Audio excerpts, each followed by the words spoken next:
now. And we're doing this together, so I expect your full participation as well. So first question. The three major flows in the macroeconomy are. What are the three major flows in the macroeconomy?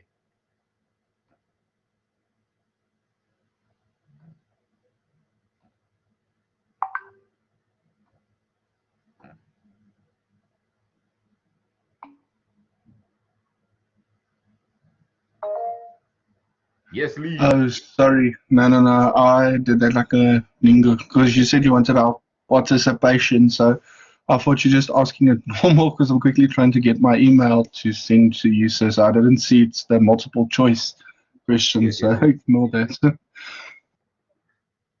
No problem. Lee, go ahead. And guys, you can obviously just shout out the answer as well, or you can put it in the chat. Up to you. I'm happy either way. Lee, your hand is up. Yes, sir. I was gonna choose B for question 1.1. Okay, we have a B. Jacobus also says B. Daniel, what's the story? Also a B?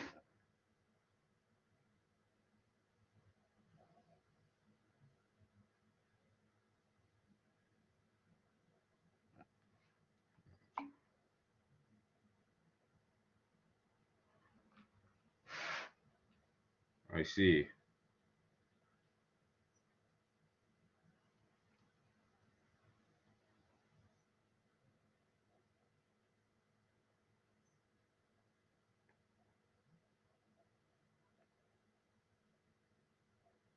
Okay, hopefully now you can hear me a bit better.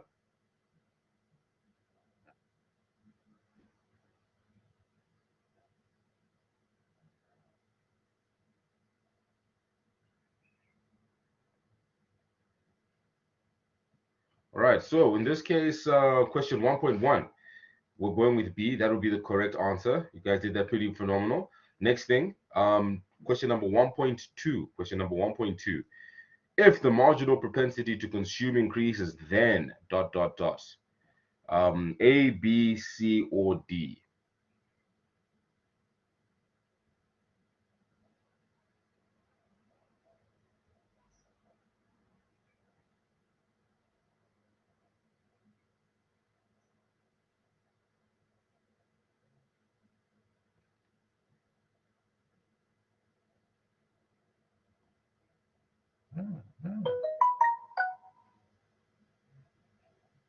Yes, Lee. Sir, I'm just gonna guess because I really don't know exactly. But I think I'll choose D. Okay, D. We've got one D. Jacobus, what's your take? Daniel, I hope you can hear me even better now. I'll just put on my mic. What's your take? We've got a D in the room. A, B, C, or D.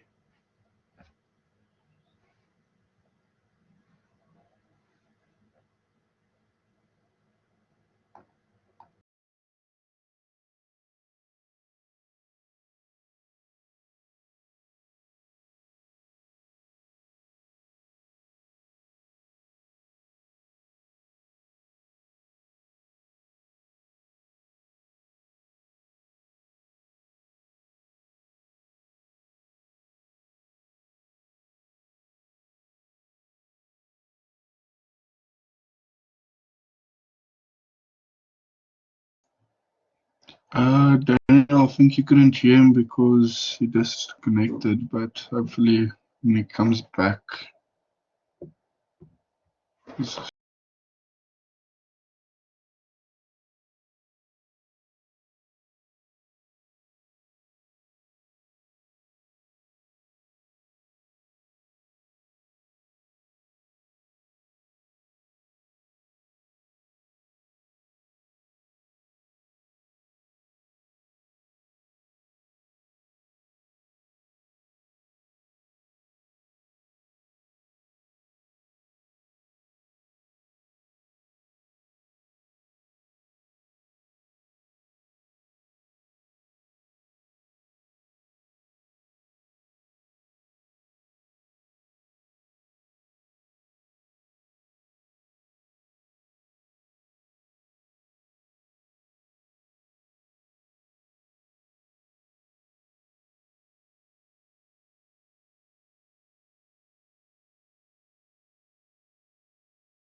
Sorry, guys, I didn't know my mic was off. So in this case, the correct answer is actually 1.2. It's B. And the reason why it's B is because remember the marginal propensity to consume increases has to do with your slope and not necessarily the shifting of the consumption function, right? What happens with the shifting of the consumption function is that is determined by autonomous spending, right? Which is in this case C plus I. I'll put that into the paper as well. C plus I plus G plus X minus Z. So we're looking at the slope. Now, if the marginal propensity to consume increases, then the slope consumption function also therefore increases. So just take that into cognizance as well, that whenever we talk about the marginal propensity to consume, we'll talk about the slope. But very good attempt. Right now we're on 1 out of 10. Let's see if we can get 9 out of 10. Let's see if we can get 9 out of 10. And I always take the best of every 2 answers. I didn't get your answer, Daniel or Jacobus. So let's try to get 1.3 underway. In concern with 1.3, a decrease in leakages from the Keynesian model, including government, is in an open economy leads to what in the multiplier? A, B, C, or D? And I'm just going to give you about 30 seconds to get to that, and then we'll go through it together. 30 seconds.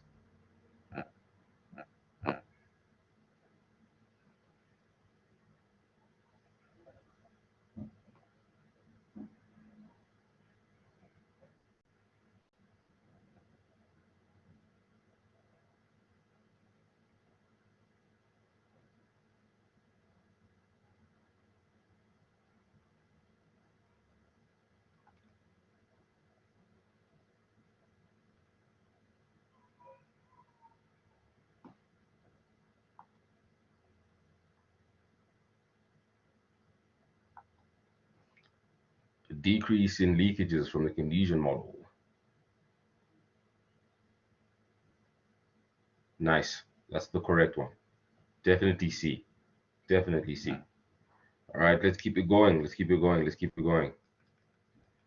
All right, next question. Given the import function Z, 150 plus 1 over 5y, right? Then it gives us a bunch of options there. What option would be correct? Is it Sure, with pleasure, with pleasure, with pleasure.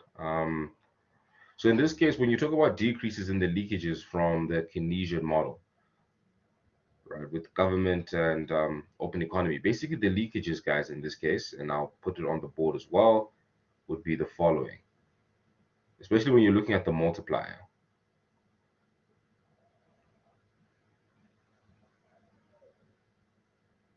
Leakages in this case would be, actually, I don't need all of this. Leakages in this case, guys, would be your savings, and it would also be your imports as well. That's what leakages are, or taxes. Right. Each one of these are leakages. Now, if these begin to decrease, meaning less money is leaving the system, it automatically means that the multiplier will start increasing. I hope that makes a bit more sense, Daniel. Let me know if it doesn't.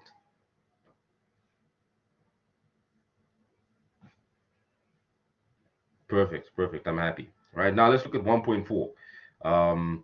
And remember, we go to order 3 for now. Go to order 3 for now. Given the import function Z equals 150 plus 1 over 5y, what would be the correct answer there?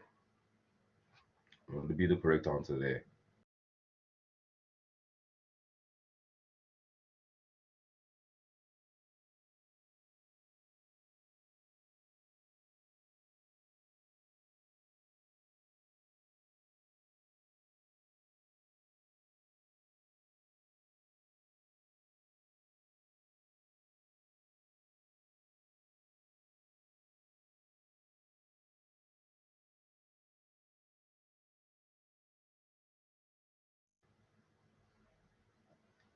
Okay.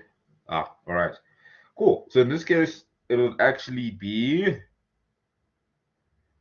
A. A would actually be the right answer. Now remember, induced imports in this case would be 1/5 y. The marginal propensity to save, this has got nothing to do with saving because this has a function that is only to do with importing. And then the total imports will be 250 at the income level. This has got nothing to do with anything. So the correct answer is obviously autonomous imports. And this obviously you can also find in chapter 18, where they actually have the equation there for you. Maybe what I can do right now is flip through the book and give you that exact page number. Just give me 1 second.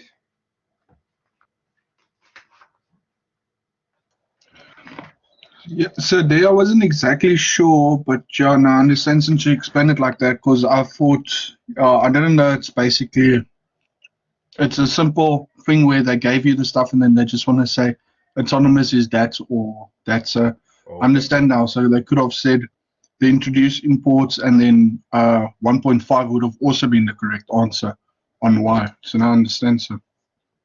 Nice. Exactly. All right, then let's move on to the next one.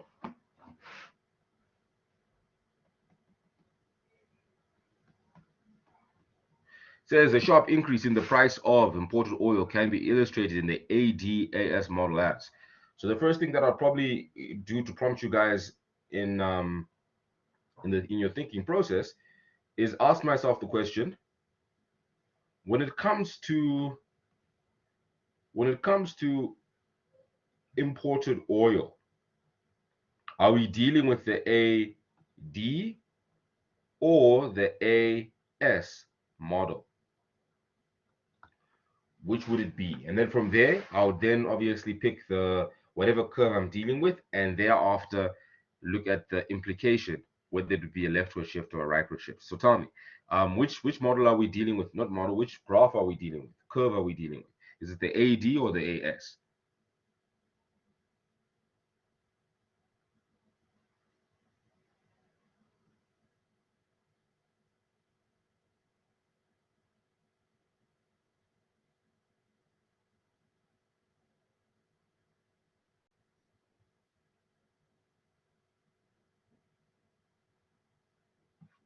Cool, no problem. So in this case, we're definitely dealing with the AS curve. But that being said, if we have a look into our textbook, then this would be chapter 18.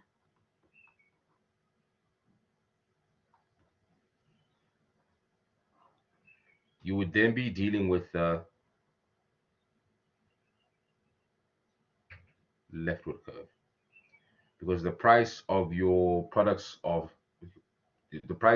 factors of production have increased, and therefore it affects the AS curve, and it affects the AS curve negatively because they've increased. If it was cheaper, then it would obviously shifted to the right. Let's go into 1.6. Let's go into 1.6. And thanks for the attempt, Daniel. Using ADAS analysis, it follows that the contractionary monetary policy will result in. Now, we've got to ask ourselves the question here: what is the contractionary monetary policy? This is when government spending would decrease and taxes would increase. Okay, so the next thing that we then look at is which answer basically reflects that going forward. And they're looking at equilibrium income in this case. An increase in equilibrium income and the price level. Could it be? Next, a decrease in equilibrium income and the price level. An increase in the equilibrium income and a decrease in the price level. And then D, a decrease in equilibrium income and an increase in the price level. So what I would recommend we do here is we actually draw the graph. We have your AS and we have your AD. All right, and we know our equilibrium point is over there. But now there's been a contractionary monetary policy. All right, contractionary monetary policy, and we realize that that affects the AD curve, and therefore there's a leftward shift. of the AD curve. And this is now our new equilibrium point. Right. Our prices initially were here. Our production initially was here. And now our new production point and our new equilibrium point is here. So tell me, which one would it be? Would it be A, B, C, or D? Interesting. So in this case, it would actually be B, because there's been a decrease in the price and there's been a decrease in the equilibrium level or income because of the shift from Y0 to Y1. Let me know if that makes sense. That's fine, man. It happens. It happens. It happens. That's what we're here for. All right. Next up. If the CPI was 125 in 2015, the typical basket of goods and services, right?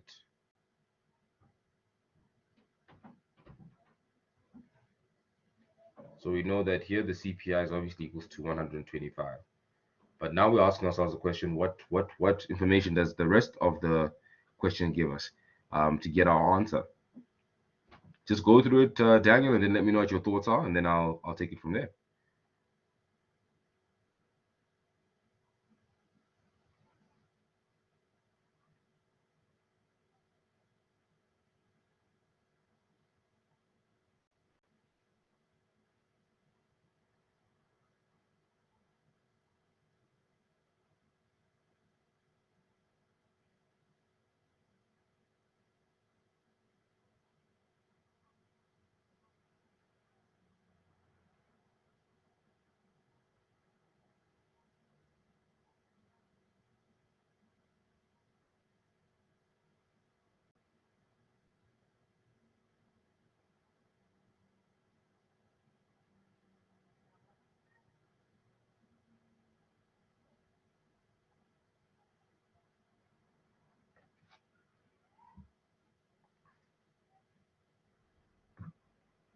That's fine, Daniel. That's fine. That's fine. Whatever happens, don't be hard on yourself.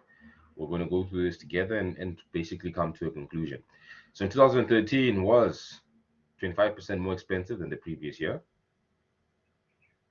2000, which would be very logical in that case, right? So I would definitely put a star there because that does seem correct. In 2013 was 125% more expensive than the year before. We know that is not true. It would definitely be 25%. So I'm just going to put definitely a star, not a star, across there. In the base year was 25% more expensive. Nope, that's also not true. It would be 25% less. And it says in 2013 was 25% more expensive than in the base year. That also seems a bit correct as well. So then I'd look at A and I'd look at D and think to myself, what is more correct? Right?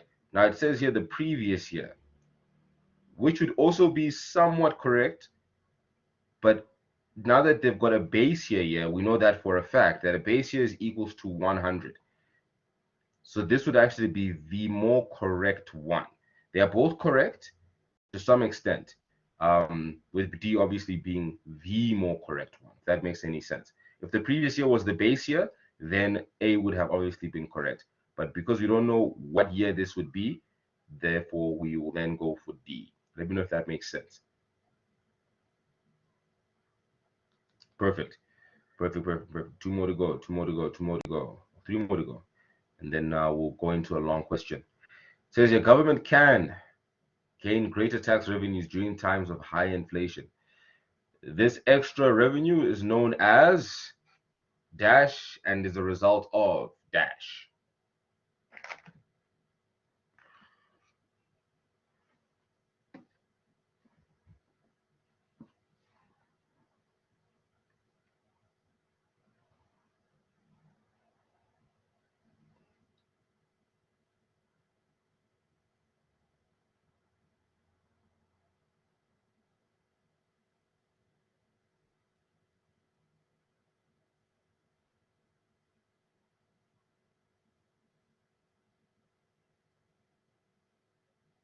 Okay.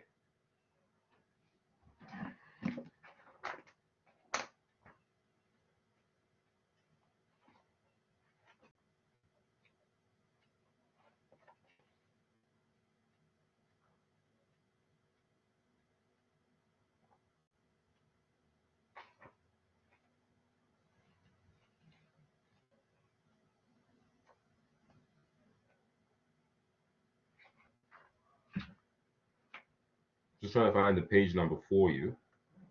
Just give me one second.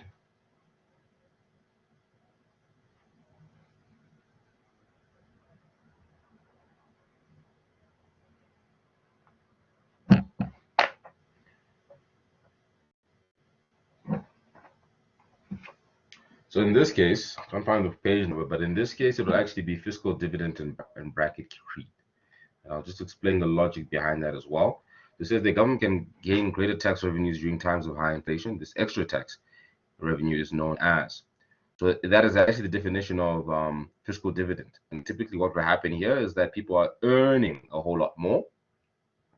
And as a result of them earning a whole lot more because of inflation, and that's from a nominal perspective, they're still not exactly that rich because they're actually poorer because of inflation. If the SARS records are not kept up to date, right, when government takes away the taxes, which will be more this time around, that's where bracket creep also comes into play as a result of bracket creep. So these guys are earning a whole lot more because of inflation from a nominal perspective, but from a real perspective, they're not. But SARS doesn't really take that into consideration because their tables might not be updated, and therefore there's a bit of bracket creep in that regard. I hope that makes sense. Let me know in the chat if it does, and that's why I would go for A. In this case, with the windfall, not necessarily. Hyperinflation would only hyperinflation would only in this case be caused by the expectation of it. Okay, now fair enough. Fair enough. It is definitely in the textbook. I'm just wondering. I had a look at the inflation bit. Does not seem to be there.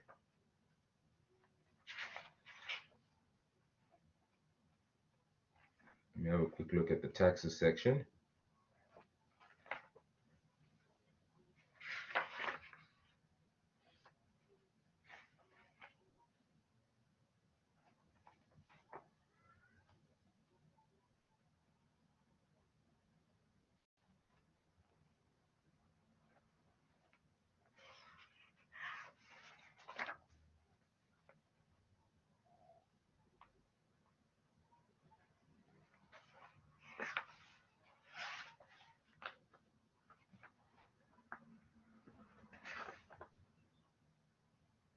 There we go. Page 429 in the latest textbook. Page 429 on the right-hand side. That's where you'll find that. Page 429, right-hand side. I'll just put the page number here for those that have not attended today. Page 429. Okay, let's keep it moving, Daniel. Let's keep it moving. Perfect. There we go. That's where the answer would reside. Let's look at 1.9. Let's look at 1.9. It says that out of 20 million people in the population, 8 million people are in the labor force and 2 million are unemployed. Therefore, the unemployment rate is. And what I'll do here is try to figure out what exactly the inflation rate equation is first, and then plug in the numbers. So just give you a second or two to go through that, and then we'll take it from there.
in this case, Daniel, would actually be C. And I'll tell you why. I'll tell you why. What you'll find is that your equation should read unemployed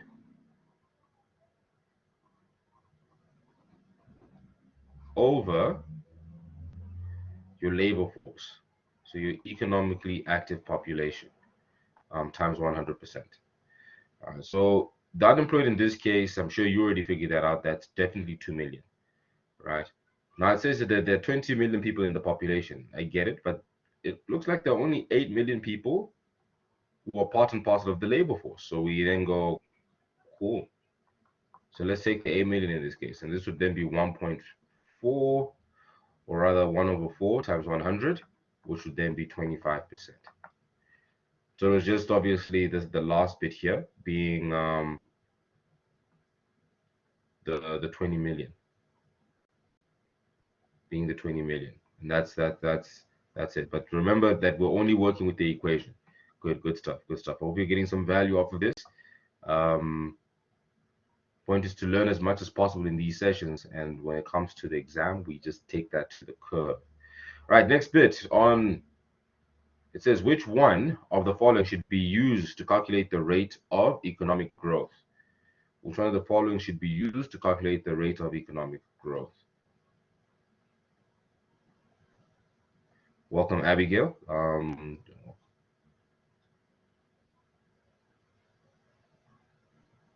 Calculate the rate of economic growth.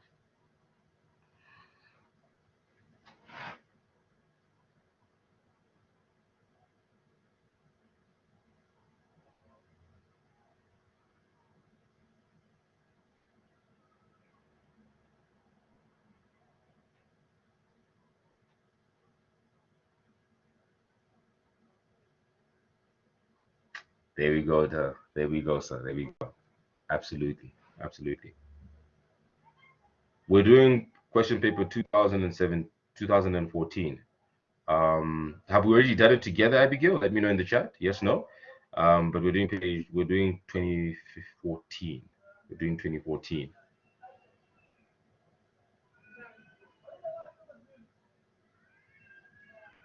Okay, we're doing question 2014. The nice thing here is that we're already done with the multiple choice section. What I will do is upload the link onto YouTube so that you can obviously have a look at it as well. Because I'm sure that the current group that I'm recording with this with is 1A, group 1. All right, let's move on to the rest of the questions. Pleasure. The rest of the questions. All right, question. So it says here, this question covers learning unit 2, which means that we're dealing with monetary economics, right? Which in this case should be chapter, let me just confirm, my mind says 14, and that would be correct. So we're dealing with chapter 14 in this case. Right, now, let's have a look at the questions. It says the following monetary aggregates, millions, were reported by the South African Reserve Bank Quarterly Bulletin of March 2013. And it just gives us the numbers there for M1, M2, M3. M1, M2, and M3. So we know that the information around that would then be on page 285.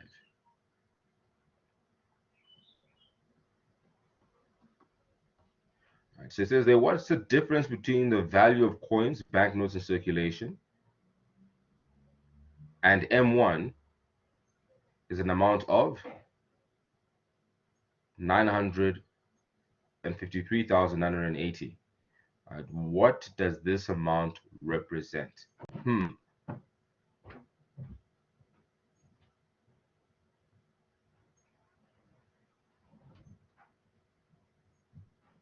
What does this amount represent? So the first thing I'll do is I'll look at what is M1. What does it constitute of? Let me know in the chat. What does it constitute of? And as a result of that, what would then be the answer?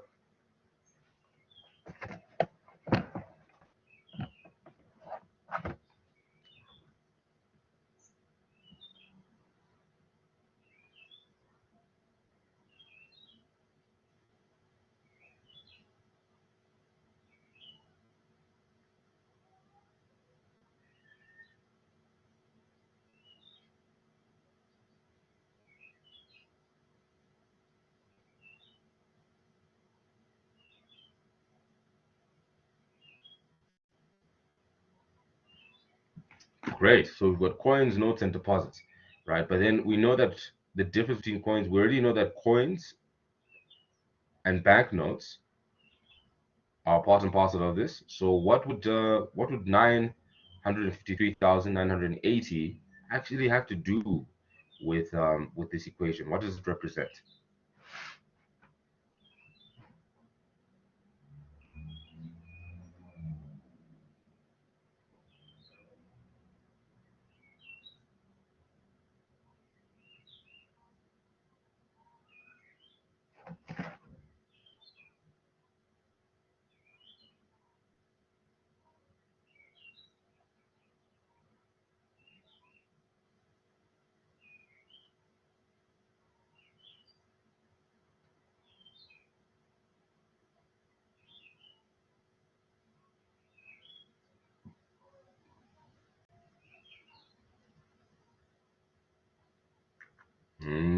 All right.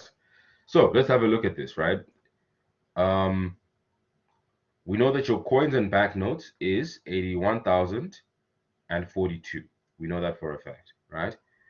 And we know that what they've done here is they've taken M1, which is 1,035,022 Rand minus 81,042. And this then equals 953,980.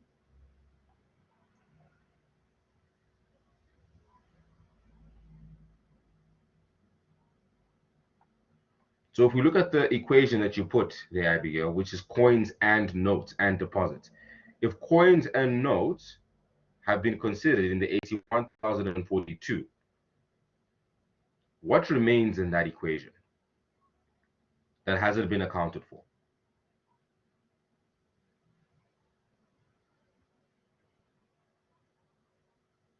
There we go. And that would therefore be the answer. Deposits. Let me know if that makes sense. Daniel, let me know if that makes sense as well.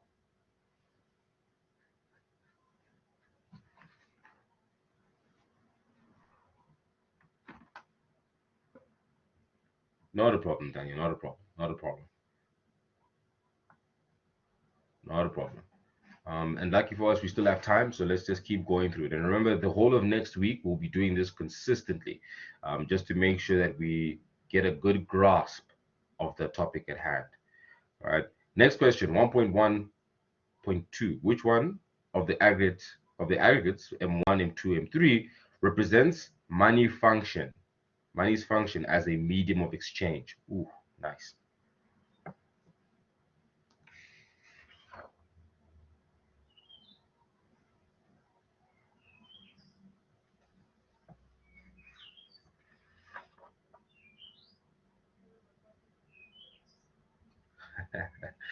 Absolutely, Abigail, absolutely. It'll be M1 in this case. It'll be M1 in this case. Okay, let's continue going. Let's continue going. All right. What is the value of long-term deposits at the end of 2020? Sorry, at the end of 2012. What is the value of long-term deposits? All right.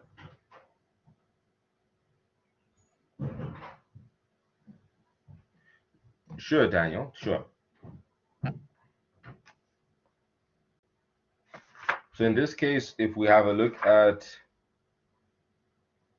looking at the page where you actually get the number, if you have a look at your page 285,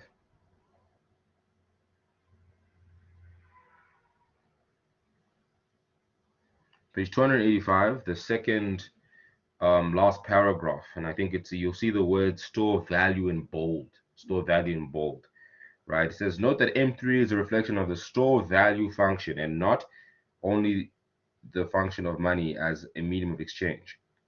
As we move from M1 to M2 and M3, the emphasis on the medium of exchange function decreases. The emphasis decreases while the emphasis on the store value function increases. So already here they're giving us the thought that, remember, at the end of the day, when you start to move through from M1 to M3. At M1, the medium of exchange function is very, very important, or rather something that is really done, administered. But when you move to your M3, then it's not as prevalent. Does that make sense, Daniel? According to the textbook, that specific page, let me know. Abigail, let me know how you're doing with question 1.1.3 in the interim.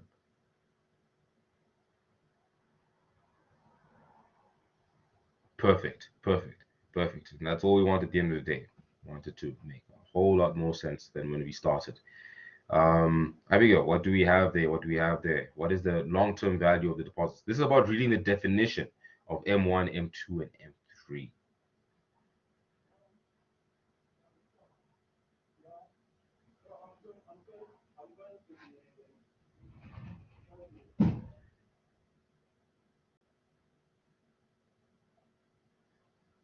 Cool, nice. So let's have a look. Let's have a look at the definition, because M3 is certainly where the long-term deposits are, definitely. But when we look at page 285, we find that M3 is equal to M2 plus all long-term deposits of the domestic private sector with monetary institutions. Great. So you see what happened there, right? In order to get to long-term deposits, and this is I know you haven't asked yet, Daniel, but I'll just put it across. In order to get to long-term deposits, you had to take M3 and minus it from M2, and therefore we had 504,385.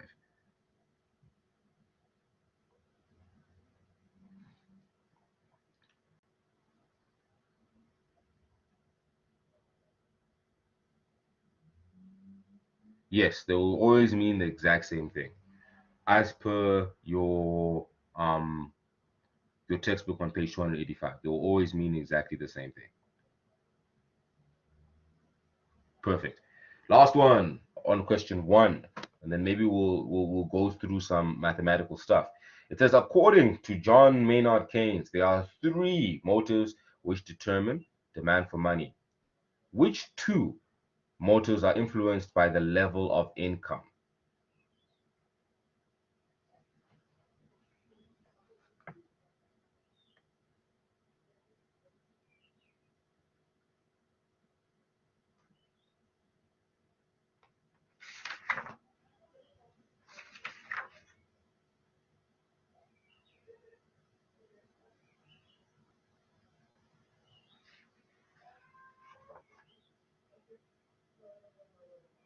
Which 2 motives? Which 2 motives? And on the board, I'll just put the page number for it.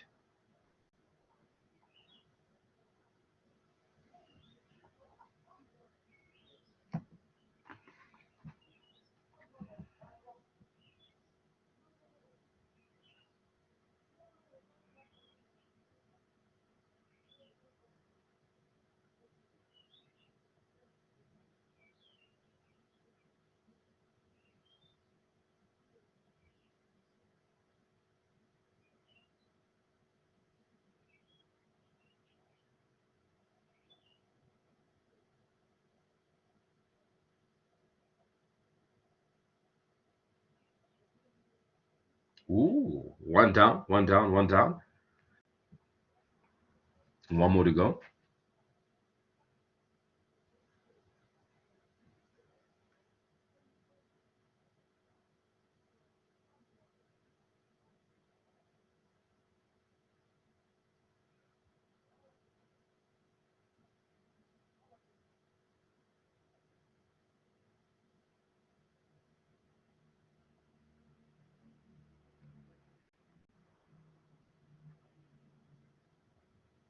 Absolutely. And that you will find on page 289, table 14.1.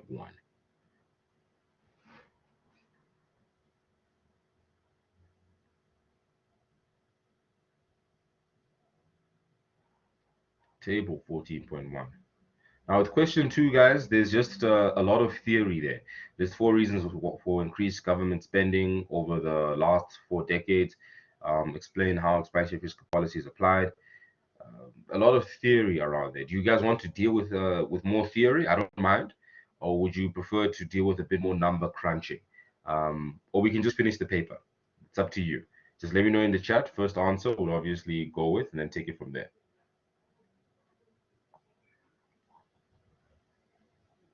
Yes, we can do both.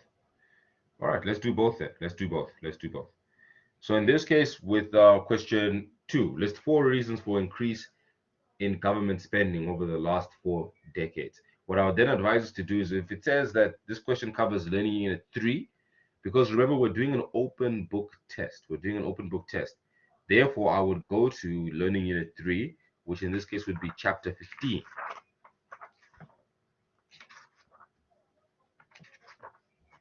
And then I would look for the 4 reasons for the increase in government spending. I wouldn't pay much attention to the 4 decades, because I don't know what they're trying to illustrate there, but I would look for what are the reasons that government actually spends money.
Okay, that's one.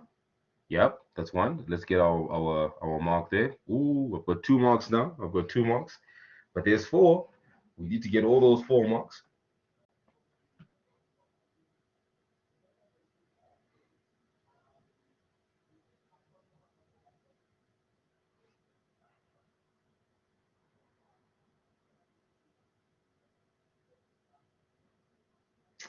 We've got 3 out of 4. We need 1 more, man. We need 1 more.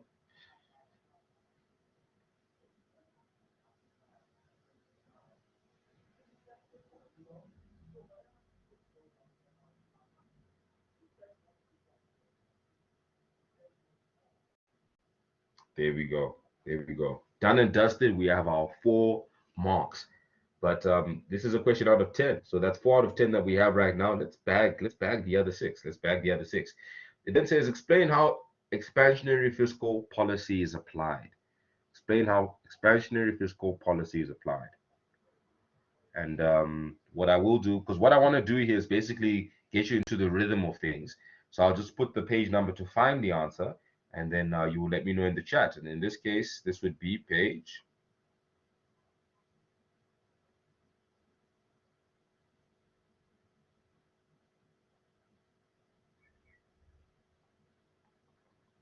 Now back to 2.1. So would another example be misconceptions, entitlement? Yes, another one would be that as well. I think either one of those 5 would obviously do, because those are the causes of us as to why government would obviously spend a whole lot more. I would, however, look at the other 4 as stronger reasons to my cause, if that makes any sense. But it would also be a good reason. I hope that makes sense. Perfect. Let's look at explain how expansionary fiscal policy is applied. And I'm really looking at 2 elements in that fiscal policy. right? Two elements, two instruments, and obviously explanation behind that. So give me a shot as soon as you've got it.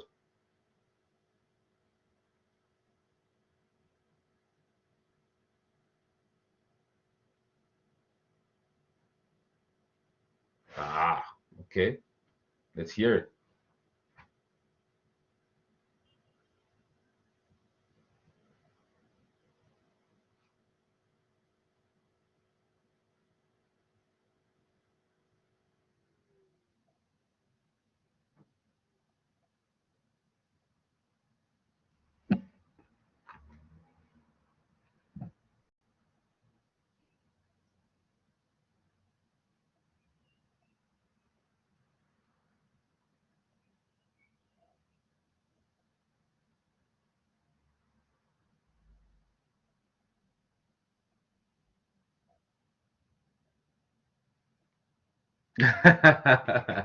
That's fine. That's fine. That's fine. That's what we're here for. That's what we're here for. Expansionary fiscal policy. Expansionary fiscal policy.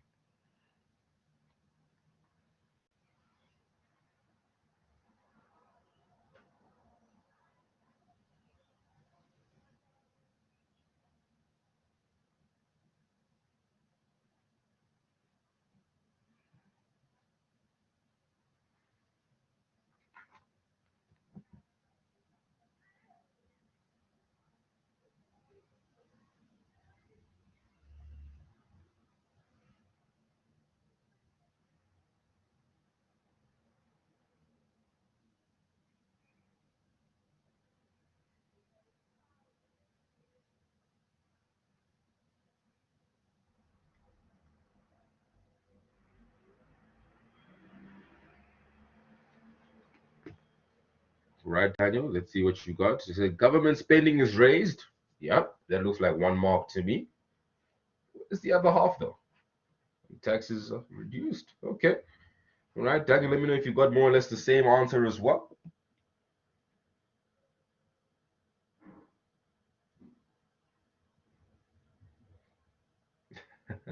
All right, no problem.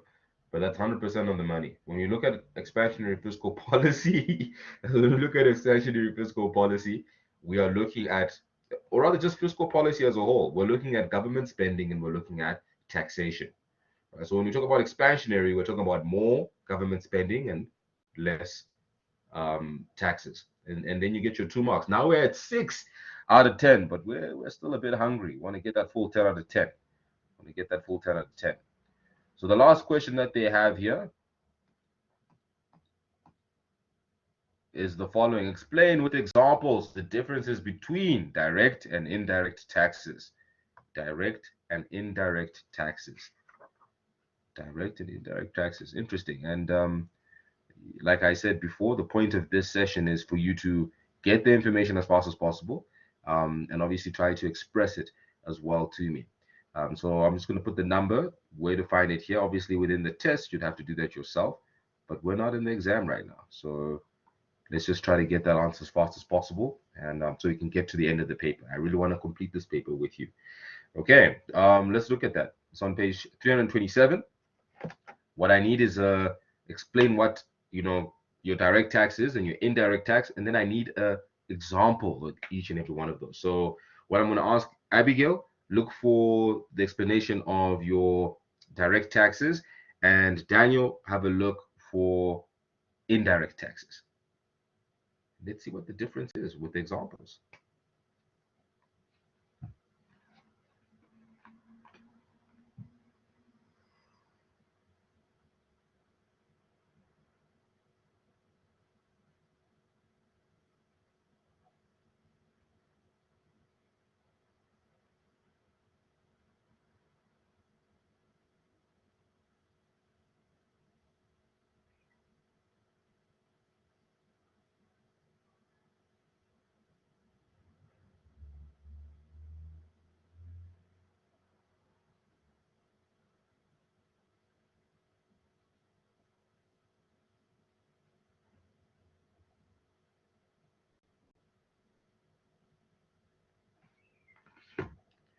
You guys aren't playing, man. You guys aren't playing. Here to take your marks, huh?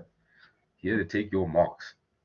Okay, that's perfect. That's absolutely perfect. Let's move to question 5 then. Sorry, question 3. Let's look at question 3. But you guys are 100% on the money with this one, right? The only thing that I'll do is whenever they ask for the differences between two certain concepts, right? I would put the sentence as follows: direct taxes are levied on people such as their incomes, directly levied on people such as their incomes, e.g., pay. Whereas, that's the big sentence there. Whereas an indirect tax is aimed at transactions. For example, buying petrol, there'll be tax added, or value added taxes as well. Okay, things like that. Then we have our full marks, because that whereas says that I know the difference between indirect and direct taxes. But let's keep it moving. Let's keep it flowing. Question number 3, right? And this is where I have a bit of fun as well. We're now looking at your learning unit 4. Now you'll realize that learning unit 4 in this case would be chapter 13. I hear you, Daniel. Man, when I was studying this, my first year as well, I disliked this like there was no tomorrow. So we share something in common today. We share something in common. Abigail, maybe you might feel a bit different, and that's fine too as well. But for Daniel and myself, yes, this section used to be a bit of a bother. But let's see what we can do. Let's see what we can do. In question 3, learning unit 4, you look at you, Abigail. Look at you. Look at you. Look at you. Right. In question 3, we're now looking at the balance of payments, unit 4, and where we'd actually find the material for this would be on page 272 and page 273.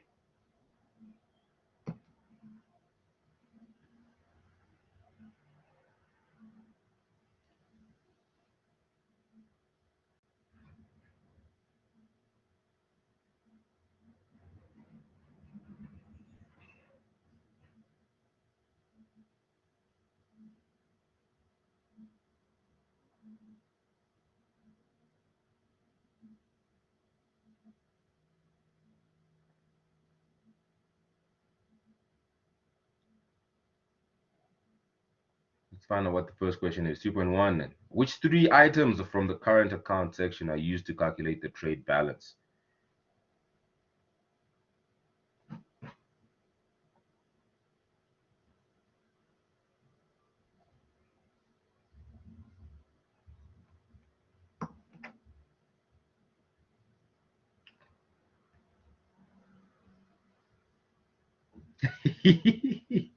Welcome, Abigail. Welcome, welcome, welcome, welcome. This is what me and Daniel were talking about. This is what me and Daniel were talking about. But we're here now, and this section is 5 marks, and we're going to collect every single one of them. Best you believe.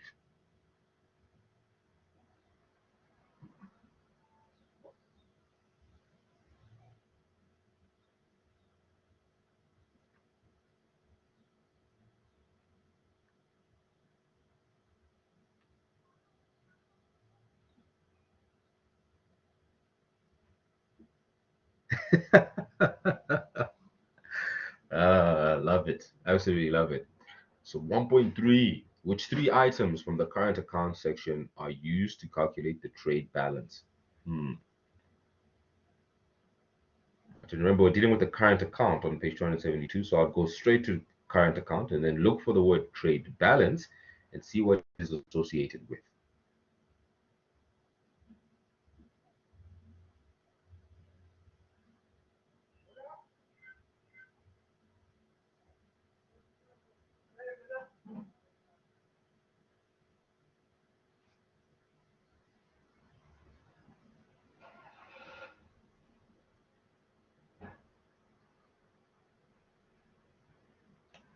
One down.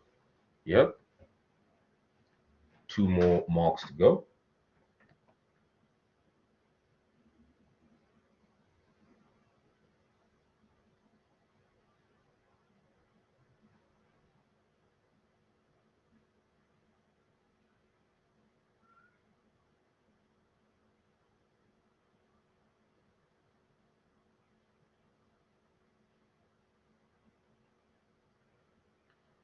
Income payments. Income payments not in this case, not in this case, but it would be merchandise imports. We've got one more. So merchandise imports, merchandise exports. What's the third one?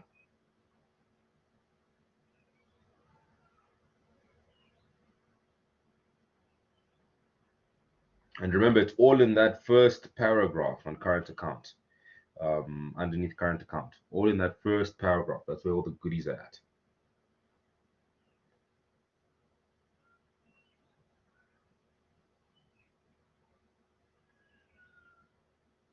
My man. There we go. That's our 3 marks right there. That's our 3 marks right there. Right. Let's move on to 3.2. The list 2 sources of current transfers. List 2 sources of current transfers. And that, ladies and gentlemen, you can find on page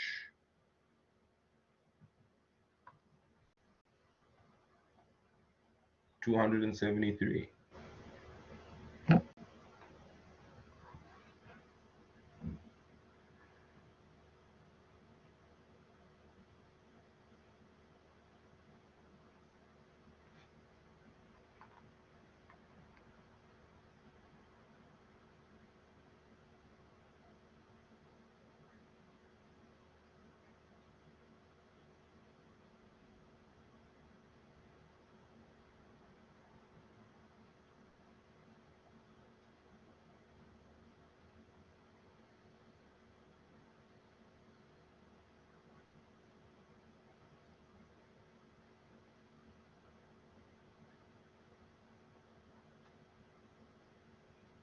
Nice, that's one.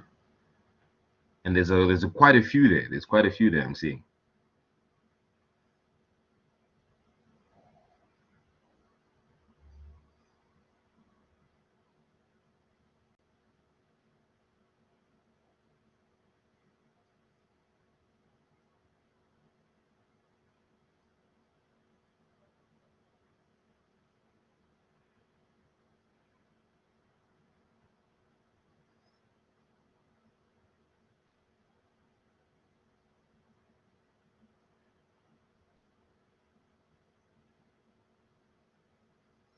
Absolutely.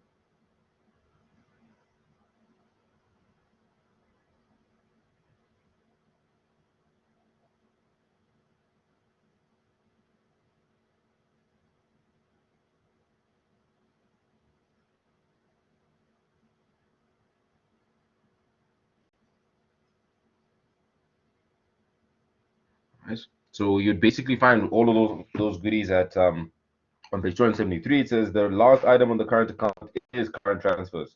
This entry includes social security contributions and benefits, taxes imposed by a government, and private transfers of income such as gifts, personal, immigrant, and other remittances and charitable donations. I hope that makes sense. Guys, as challenging as it was, guess what? We've got all our 5 marks, man. I think we're heading on and upwards to a distinction. Let's keep it going. Let's keep it going. Let's keep it going. We have gone to the halfway mark of our specific paper. So maybe after this, we might look into a break, depending on the energy levels that you guys have. I'll just keep going until we actually get done with the question paper and then take it from there. And remember that I have sent it to your email address. Hopefully it shows up soon. We'll find out by the end of our session. But let's keep it going. Let's keep it flowing. 4.1. Right, now we're dealing with unit 5.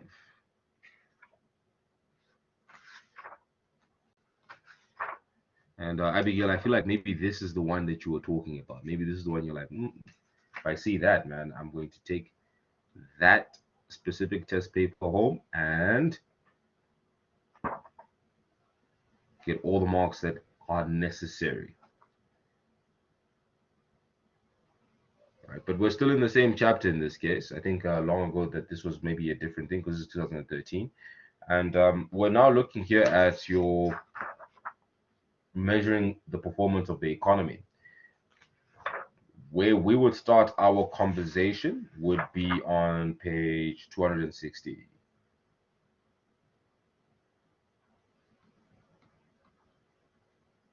Page 260. Page 216. It says, consider the following example of this fictitious industry for wood products in 2013.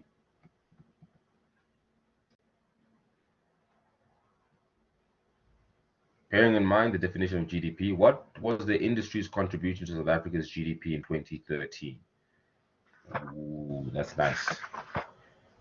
That's nice. I think I might have to take that back, and it's not page 260. Instead, it's page 257.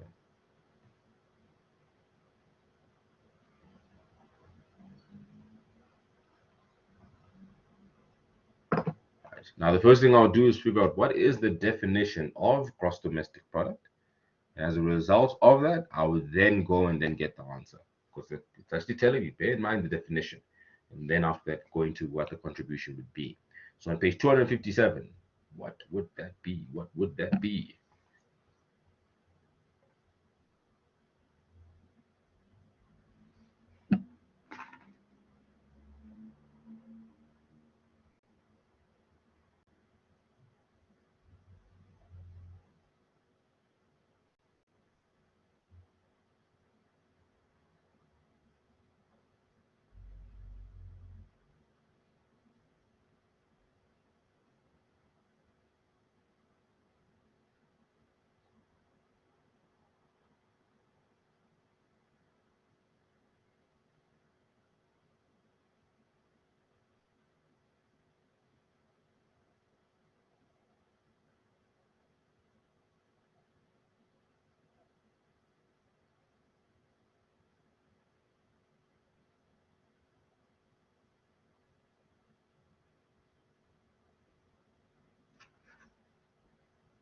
Intriguing, intriguing. Let me know how you got to that, Abigail.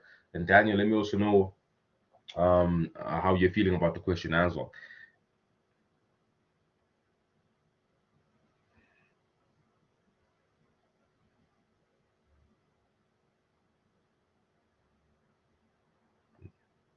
No problem. All the best, Daniel.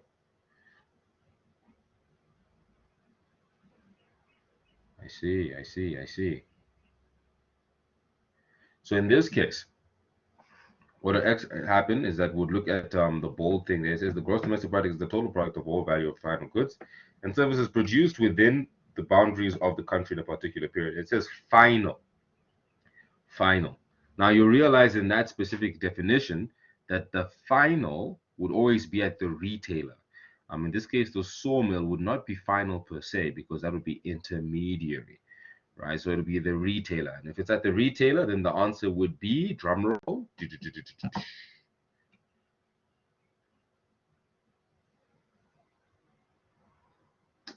boom. And we bag our mark. 4.2. 4.2, 4.2. Consider the following GDP figures for Nabambwe. I think that was a mix of Namibia and Zimbabwe. And answer the questions that follow. What is the value of GDP at factor cost? And this, I believe, is where page 260 comes into place.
Any answers there, Abigail? And remember,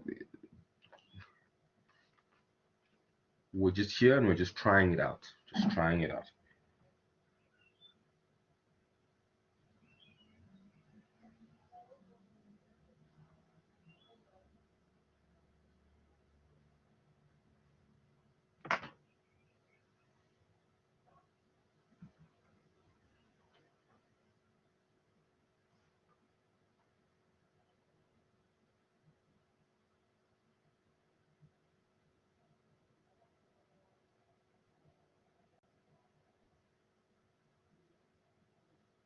Bingo. Well done. 100%. 100%, 100%, 100%. Right, let's move to 4.3, and the answers there would be on page 256. And Abigail, if you want to use your mic, which would be a faster option, if you're keen, of course, you can write it down. I'm also happy with that. Let's go through those last two questions there.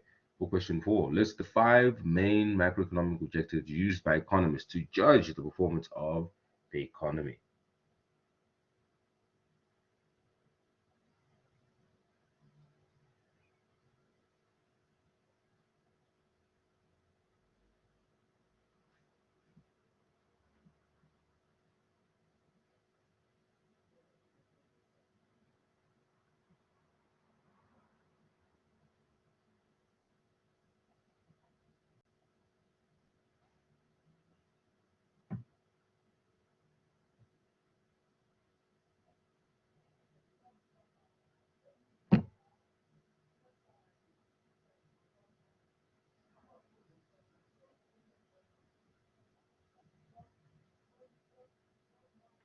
Yes, go ahead, Abigail.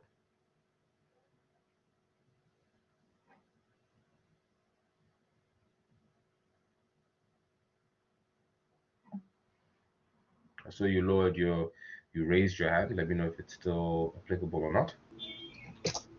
Sir, can you hear me? Yes, I can. It'll be economic growth, Mm-hmm. Price stability, full employment, balance of payment stability, and equitable distribution of income. Bingo. 5 marks. Done and dusted. Next question. Explain the difference between nominal GDP and real GDP. And remember, the important word there is not necessarily just the explanations as a whole, but the word whereas. Nominal GDP is ... whereas real GDP is ... Page 261.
Sir,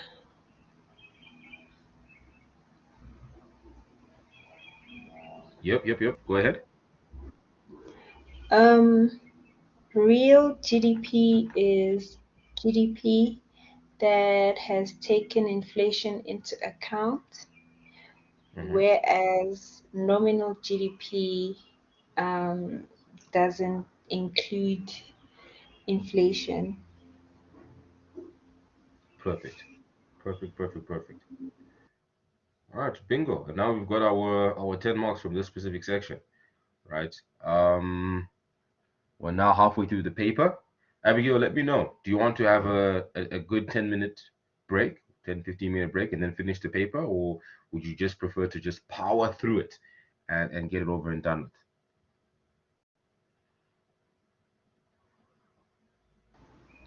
Let's get it over and done with, sir. with? Okay, fine. That sounds like music to my ears. All right, so let's do this. Let's do this. So question 5 now deals with your learning unit 6. So we basically go all the way to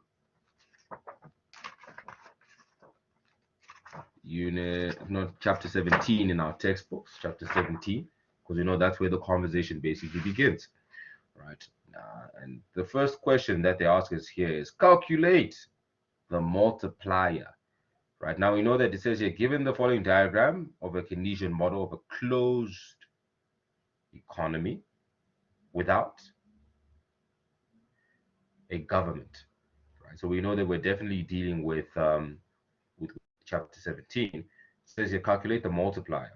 So the first thing I'll do is figure out what is the multiplier. What exactly is the multiplier in this case? So let me know in the chat, or you can put on your mic as to what the equation is of the multiplier.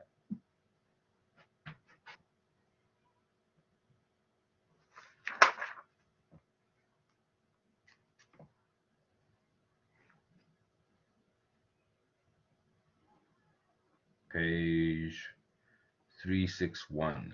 Let me not forget, I need to dispense the answers as well. Page 361.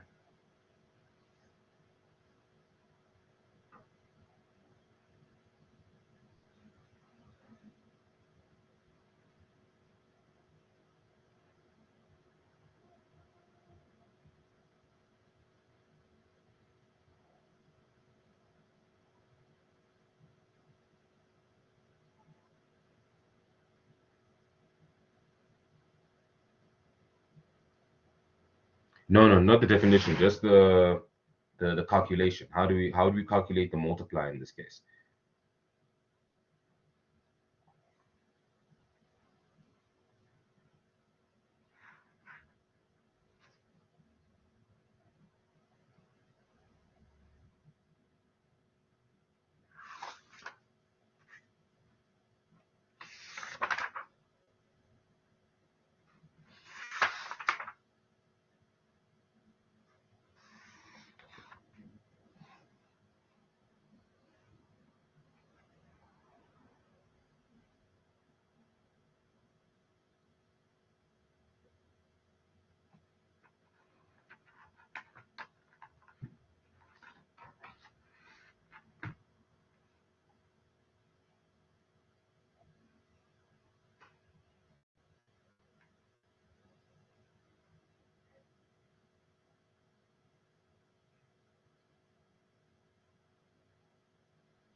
All right, and remember to show your calculations. Remember to show your calculations. In the sense, when you give me the answer, I'll obviously ask as to how you got there.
Okay, how are we doing there? How are we doing there?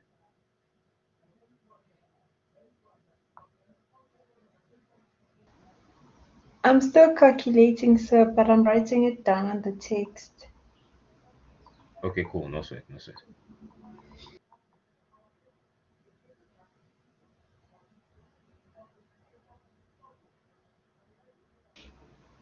Therefore, 1 divided by 1 minus 5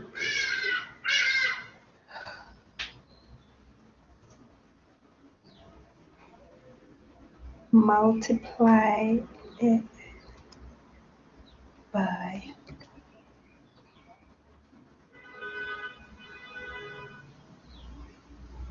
wait, autonomy.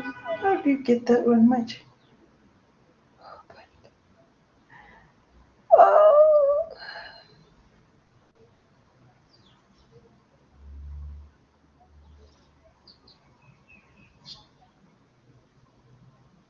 oh no.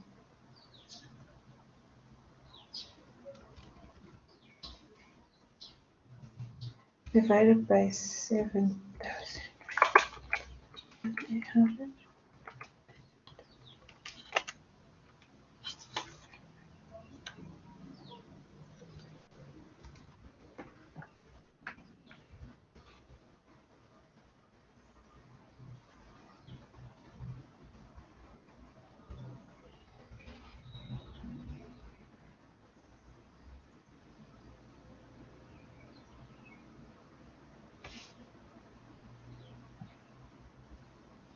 I don't have C and I don't have I.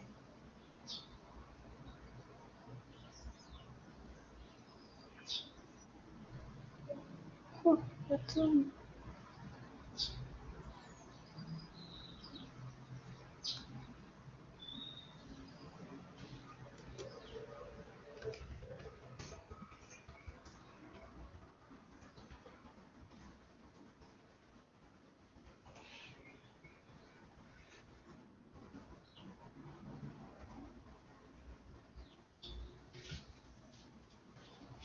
Okay. Have a quick look as well. Just give me 1 second. Some new information has come. So now I don't know how to get this answer.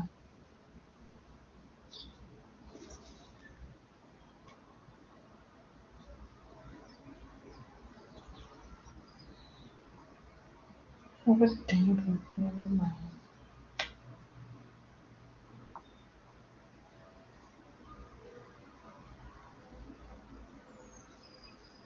Okay.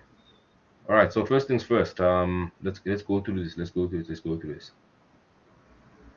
So interesting enough, on my memo, and I'll also be vulnerable enough to say, on my memo, I got this. I didn't get this correct. All right. So you'll find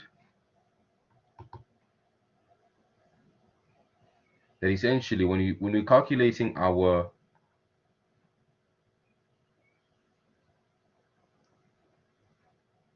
multiplier, its multiplier is equals to 1 over 1 minus C. But we don't have C yet, so we look for C. And C in this case is the change in consumption versus a change in Y. So in this case, the change would be, you will not believe it, 7,000 minus 2,800 over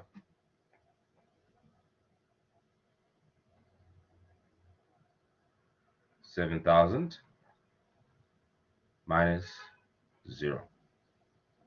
Because remember, these are coordinates that we're working with at the end of the day, right? So there is a point in time where, and remember, A is equals to Y. There's a point in time where at A, this point here would have been 7,000 here and 7,000 here. So if we subtract these two from each other, we should get exactly, yeah. That's also how I felt. For 2,000 over 1,000. We take those out, and then this should be I have the full answer here, but basically this is 0.6. Let me know if you get 0.6 as well. 0.6. That's for C. That's for C. Then from there, we'll then say, great, now that I've got the C, I now need to work out what the multiplier is. My job is not yet done, which would then be 1 over.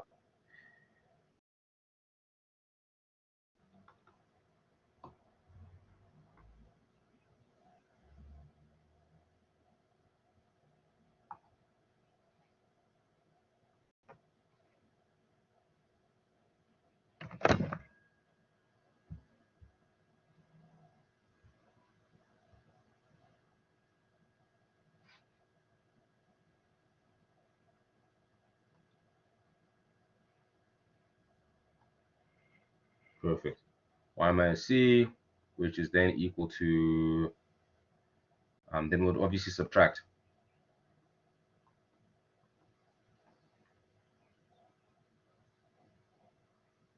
Seems like my pen is not working, so I'm just going to quickly jump out and jump back in. Just give me 1 sec.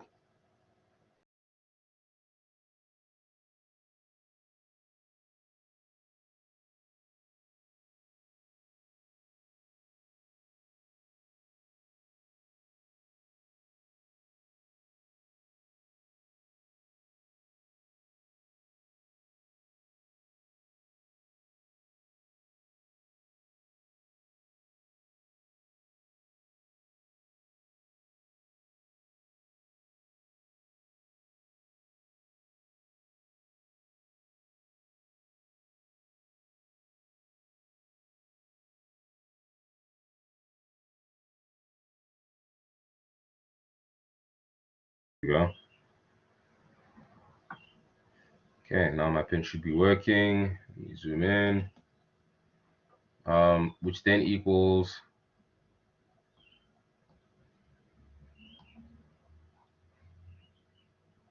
1 over 1 minus 0.6, which is then 1 over 0.4.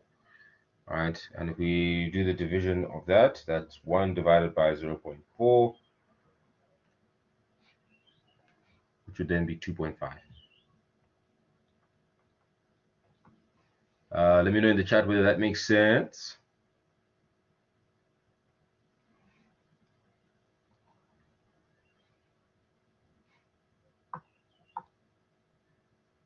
Micro chat, completely up to you. Sure, with the utmost amount of pleasure. Should I start from the beginning? Because I don't mind. Let me just know. Should I start from the beginning?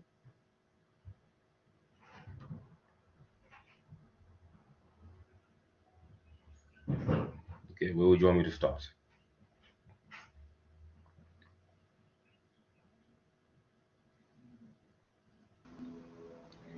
Sir, Mm-hmm. can you start from when we using the formula from 1 over 1 minus the C from there? Okay. Okay, perfect. Perfect. So let me just clear this so long. So right now we figured out that C in this case is 0.6. That's our consumption function. Not a consumption, a marginal propensity to consume. Now we need to figure out what the multiplier is, and the multiplier is equals to 1 over 1 minus C. That's the multiplier for you. Right? And we could find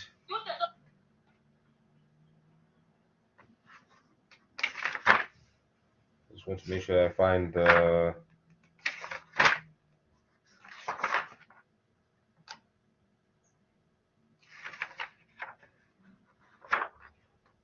equation for you.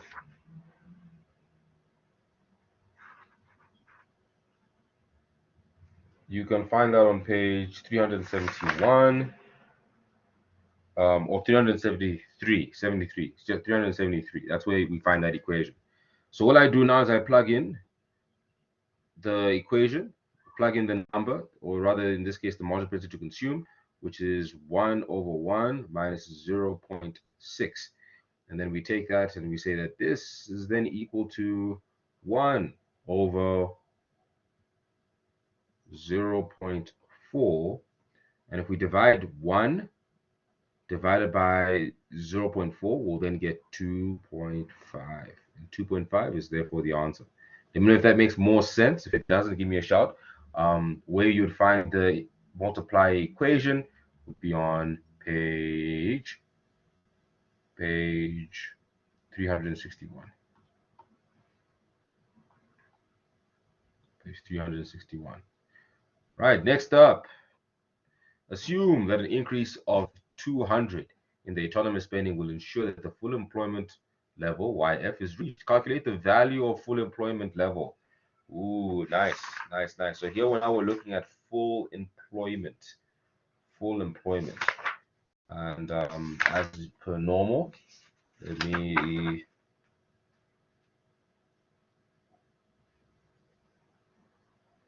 YF in this case. We're looking for YF.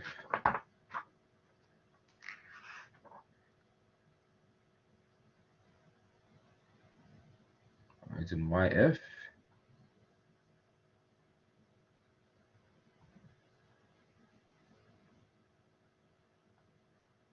Is equals to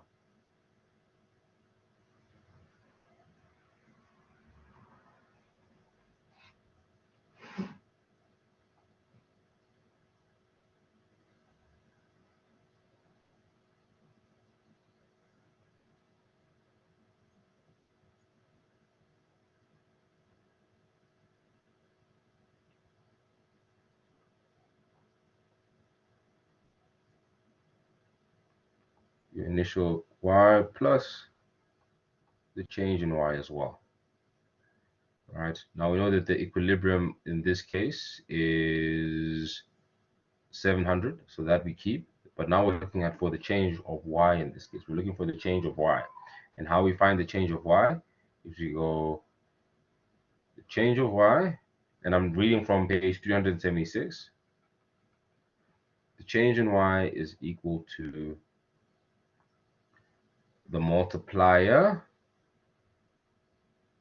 with whatever change in autonomous spending.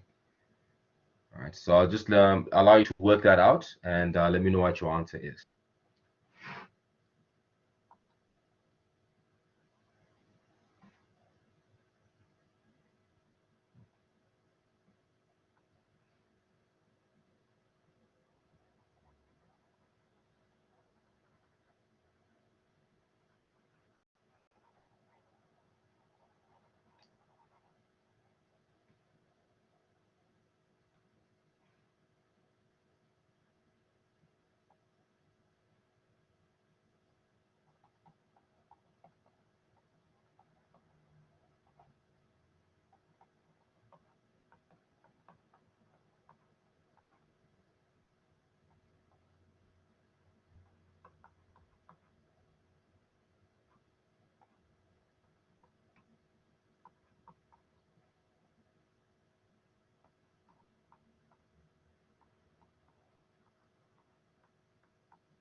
Welcome back, Daniel.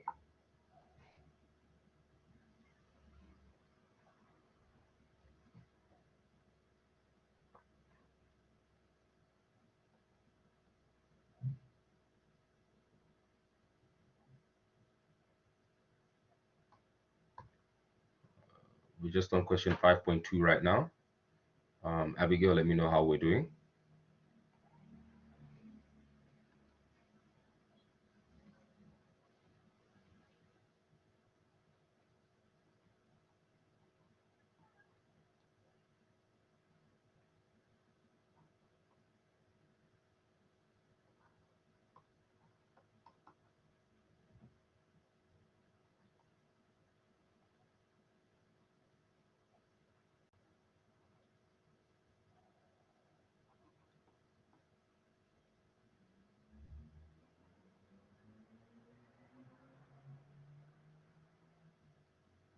That's fine. That's what we're here for. That's what we're here for. That's what we're here for.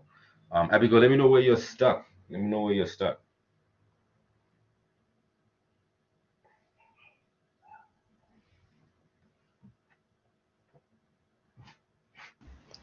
Sir, Hmm. I calculated the change in Y, Okay. but the Y0, I'm not sure what it is. Is it 0? No, it's not. Yeah. The Y0. Tell me, when Y0 is equilibrium, right? Yes.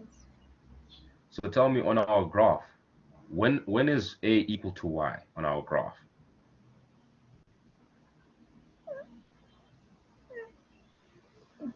Isn't it where they intersect by?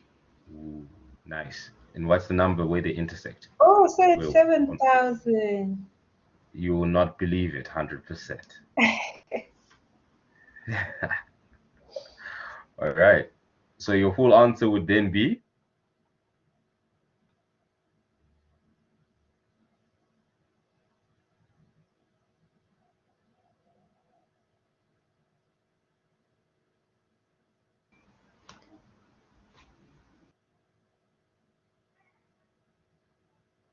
It's 7,500. there we go. And boom, we get our 5 marks. Daniel, what I would recommend is that you obviously go through the recording, which I'll post onto YouTube. All right, go on to that, and then we'll take it from there. And let's move on to the next page. And if you still have difficulties, then you know what to do. Just give me an email, and then we'll take it from there. Next up, Daniel, look at this. We've got moral, and this is now 10 marks. We've got more. We've got more. We've got more. Good 6 questions out of 10. All right, it says here question.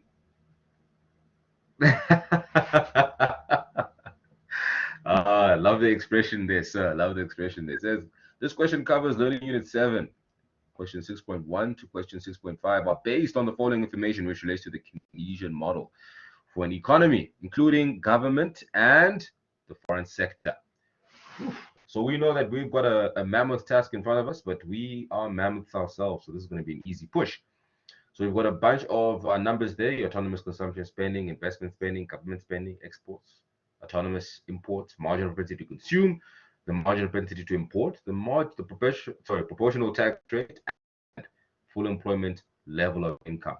Great stuff. And we know that this is all in chapter 18. In chapter 18 in our textbooks, the 6th edition. Right. So it says here now, the first thing is calculate the value of the multiplier. Calculate the value of the multiplier. So the first thing that I would do in calculating the value of the multiplier is to sit down and say, what is the equation of the multiplier? What is the equation of the multiplier?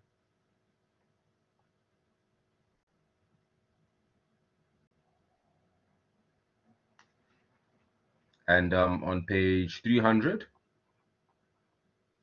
and 99, you will get the answer to what the equation is for the multiplier, because remember the multiplier is that sign. So just let me know in the chat whether you've seen it, and then I'll obviously let you work it out and take it from there.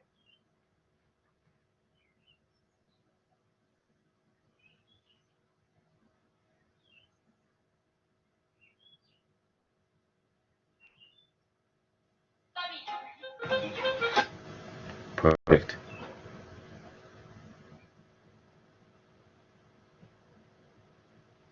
Daniel, let me know if you've seen it as well, and I'll put it on the board thereafter.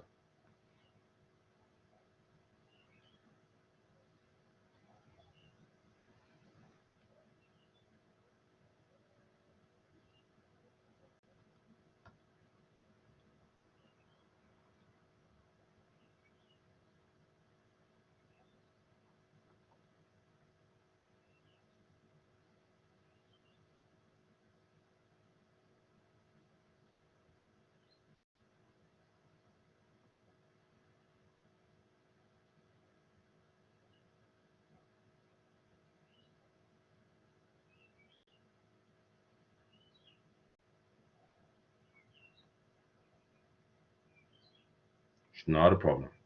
I'll just put the equation in so long. Welcome, Leon.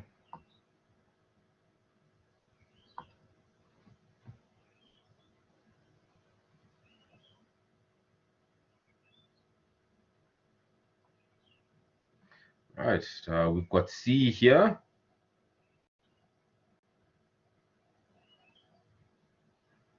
We've got M here. And we've got T.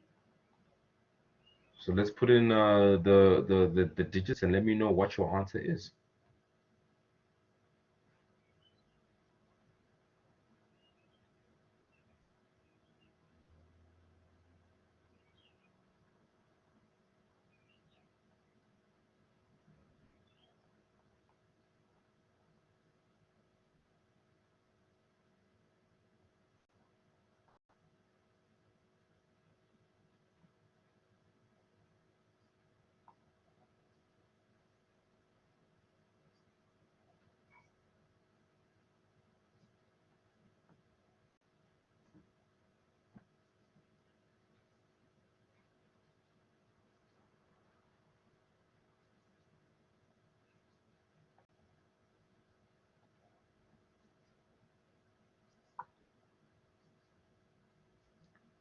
Bingo.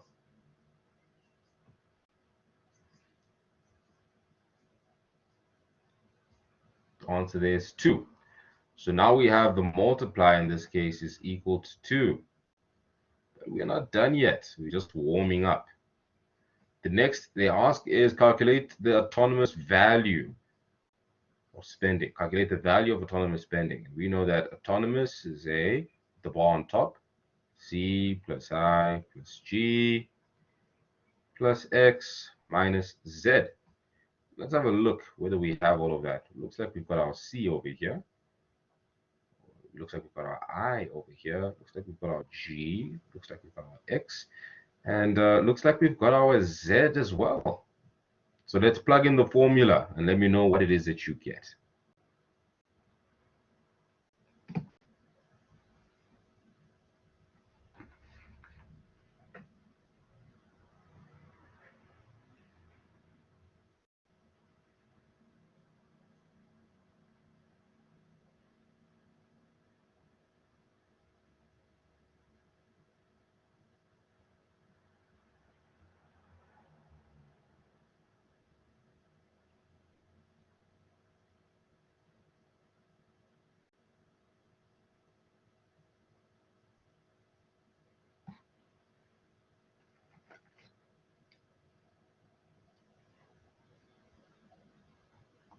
Everybody else, let me know if you got that.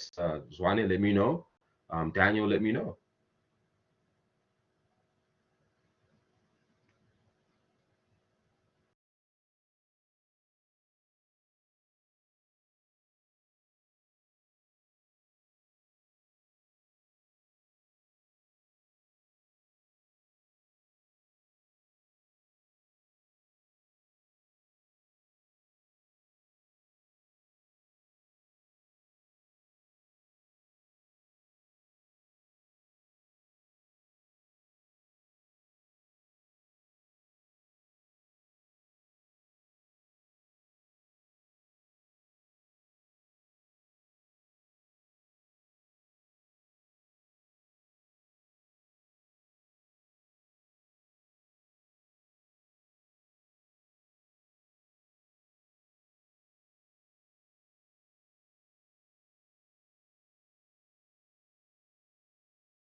Good stuff, Leon. Good stuff. Good stuff. Good stuff. Daniel, let me know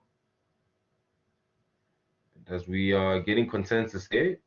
Abigail, feel free to start on the next one. Remember that here we're looking for equilibrium income, which is y zeros equals 2, the multiplier times the autonomous spending.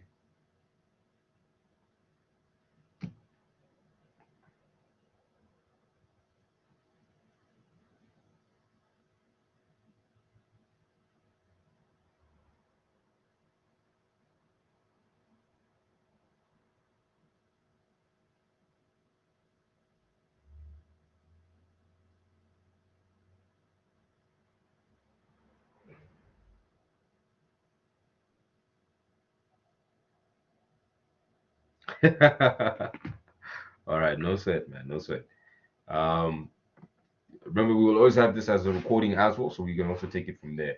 But I promise you, by the time we are ready for your exam, you will certainly understand this section.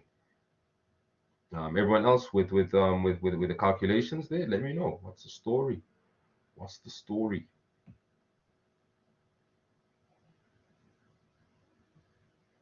Pleasure.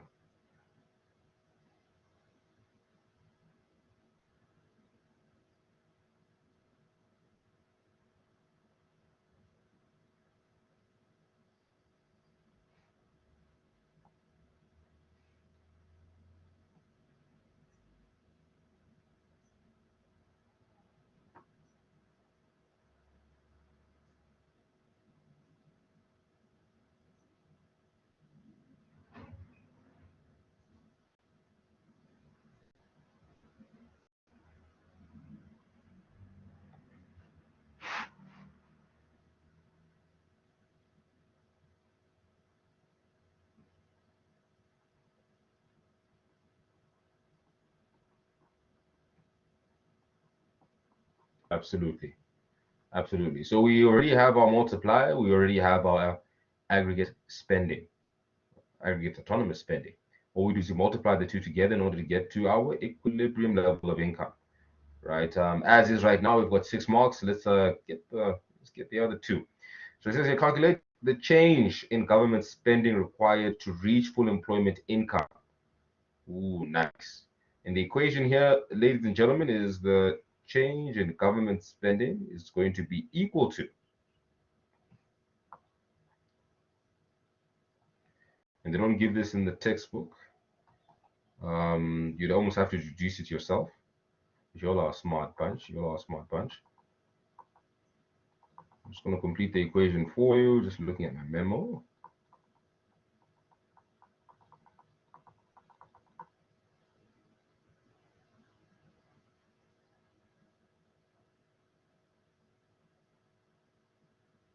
This would be equal to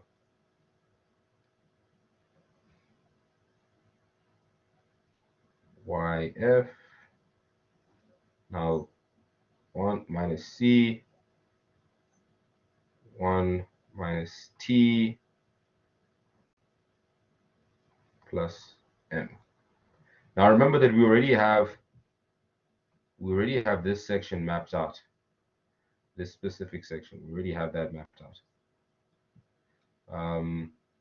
And that would be in the equation that got you here, which was what had you get to 2?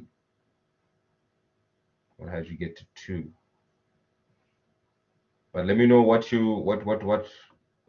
know that you worked it out. You both worked it out. Abigail, what did you get for this bit of the equation? Let me know.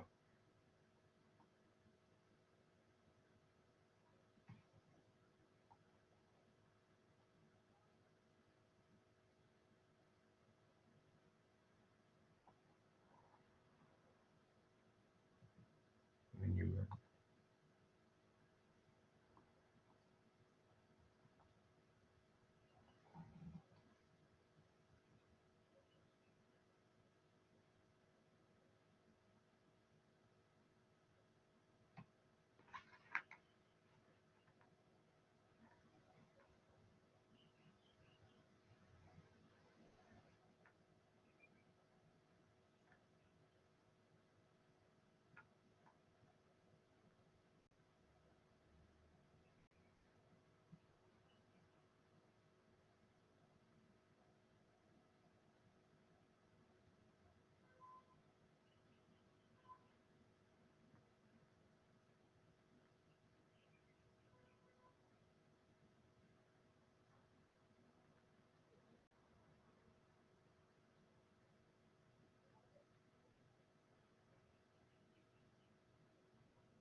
Yes.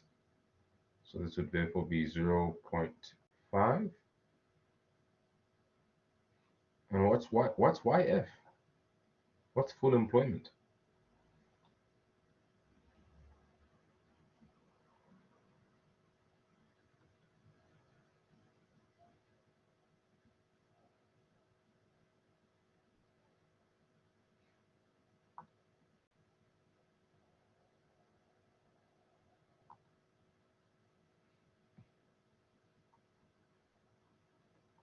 That's been given to us, right?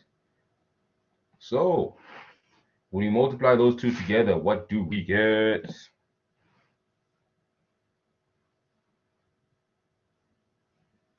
Ah, 1125.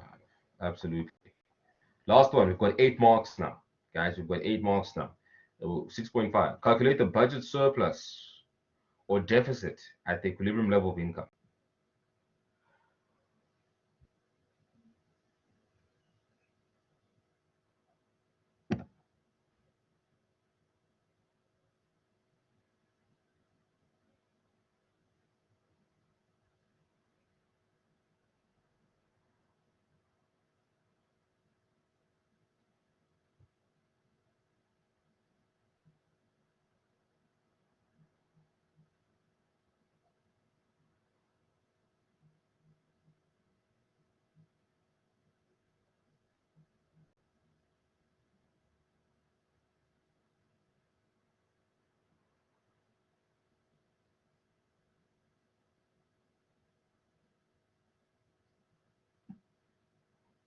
Next one, calculate the budget surplus or deficit at the equilibrium level of income.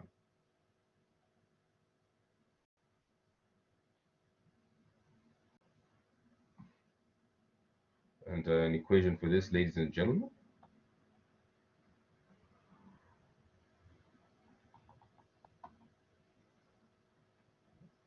Excuse me.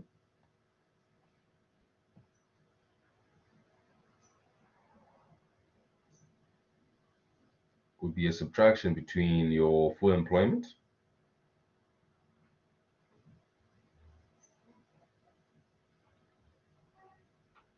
minus your equilibrium. In this case, your full employment was 2,250 minus your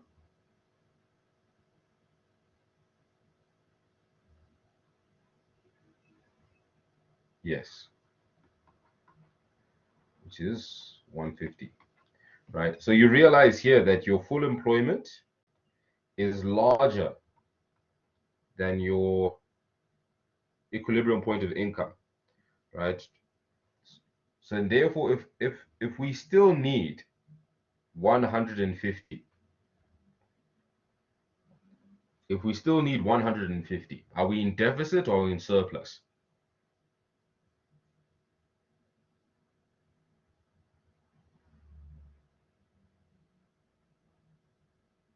If we're at full employment, are we in? Sorry, if we're at the equilibrium level of income, right? Are we in deficit or are we in surplus?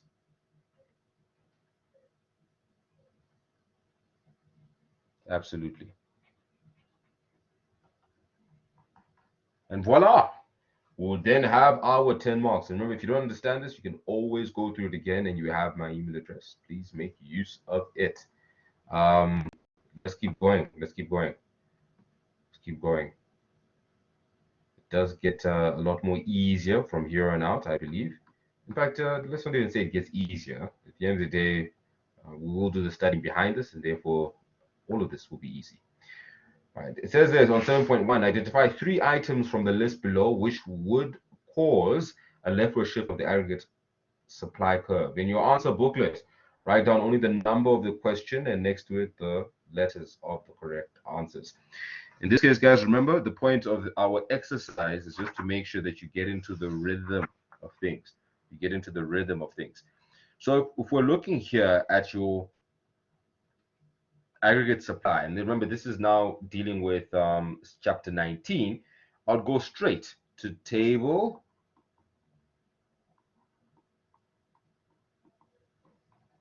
19.2. I wouldn't even waste time. And this is on page 408. And then just let me know in the chat what you get. Let me know in the chat what you get.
Interesting.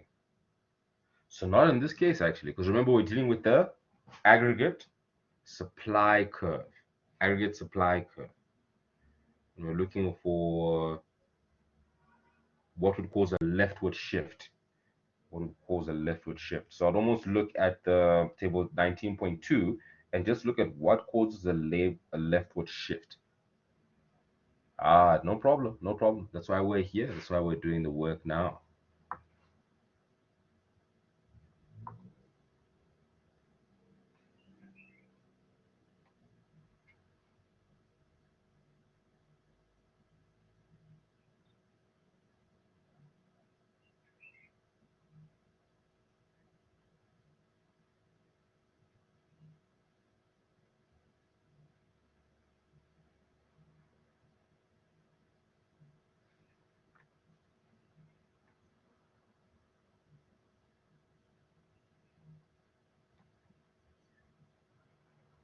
One, two more to go.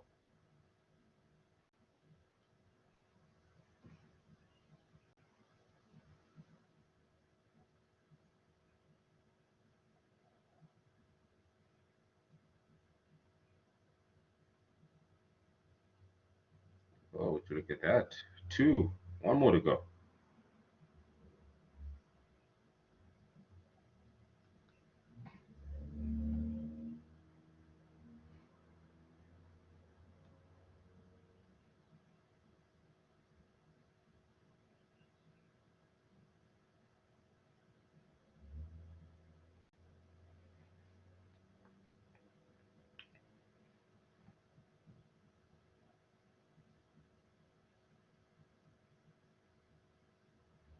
One more, one more, one more.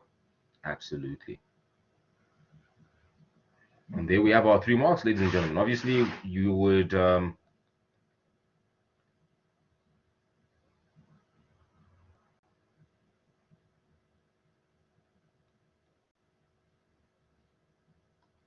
your answer booklet or in the question paper, you'd obviously put 7.1, and then you'd put A, sorry, not A, B, D, and E. That would score you the 3 marks. Let's go to the next one. Identify 2 macro objectives that are achieved with a rightward shift of the AD and AS curve. And this is table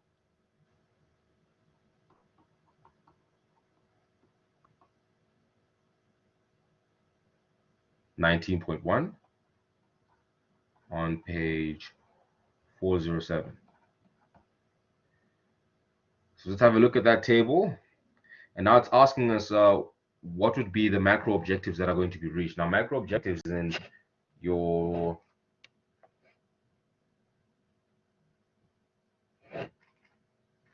chapter 15, not chapter 15, I mean chapter 13.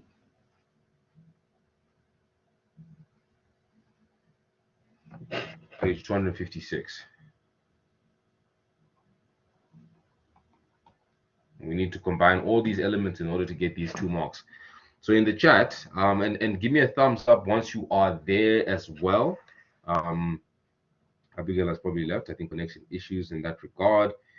Daniel knows one. Let me know what answers you, whether you've seen those page numbers and what answers you would give as a result for question 7.2.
Leon, let me know if you're there.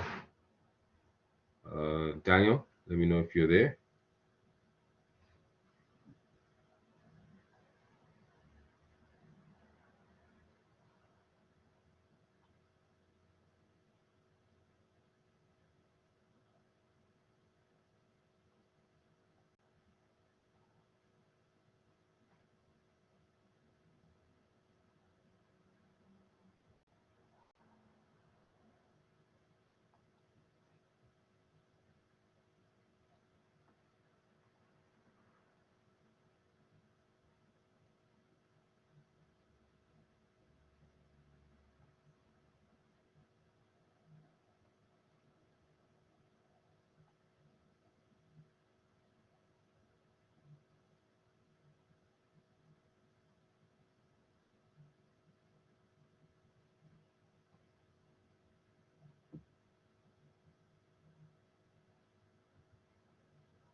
You guys are awfully quiet.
Guys, are we still there? Let me know.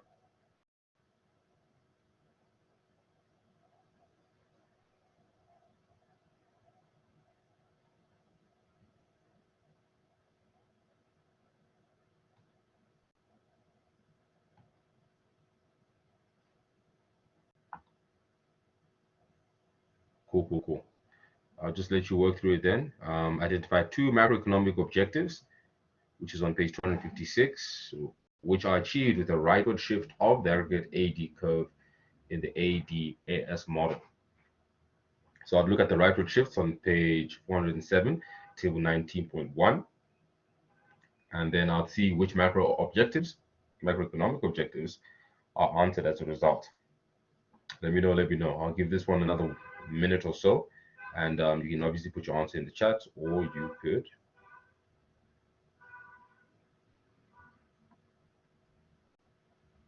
put on your mic and let me know.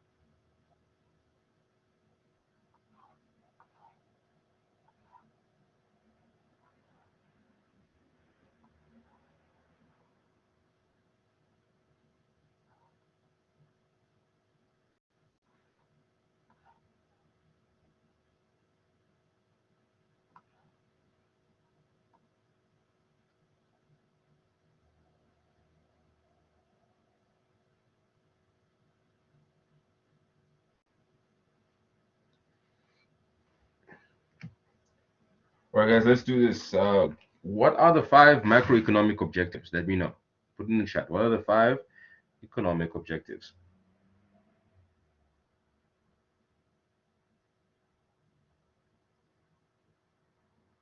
Macroeconomic objectives, I mean to say.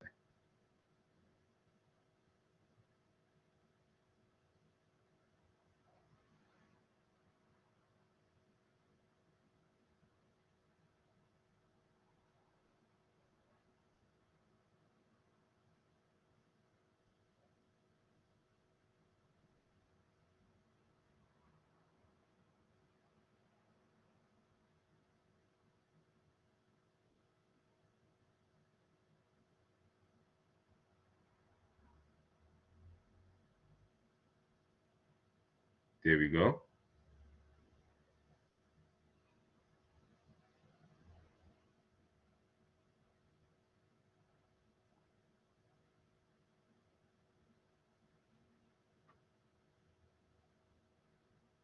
There we go. What else? What are the other ones?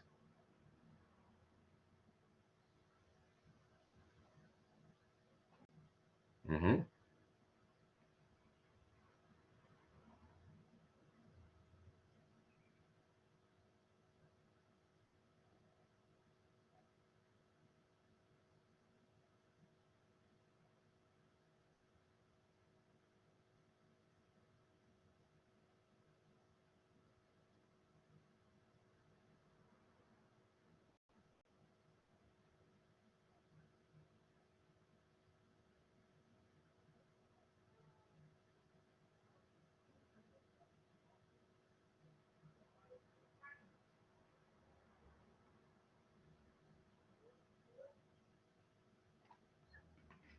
Absolutely. So now in regards to the question, which is now on page 407 that we're on, table 19.1, it says the following. It says, what we want to find out here is, as a result of a rightward shift of the aggregate demand curve, what 2 objectives are met?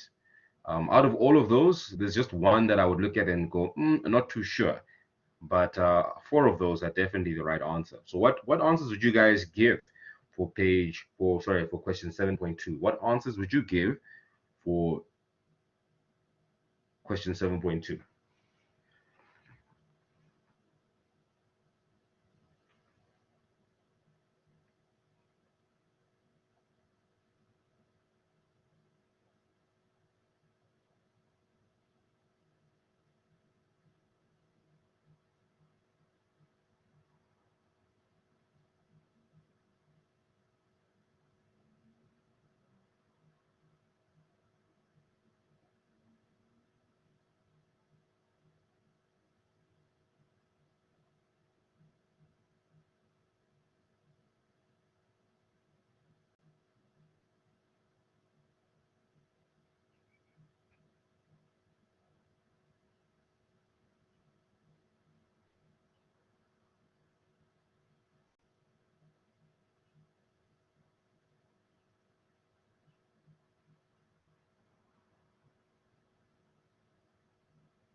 Just need to put 2.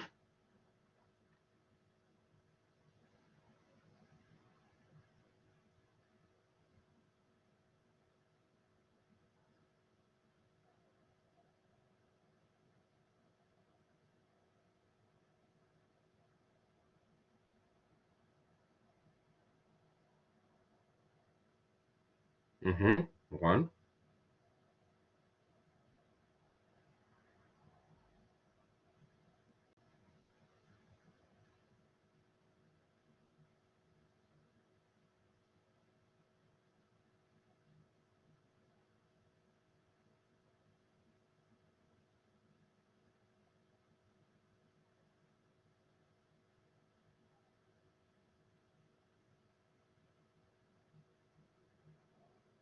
Give us 1 more.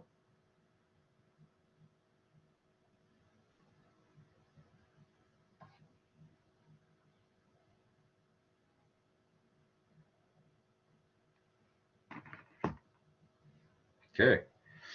So out of all of them, I'd actually look at balance of payments. Definitely that as well. Economic growth as well, I'd look at.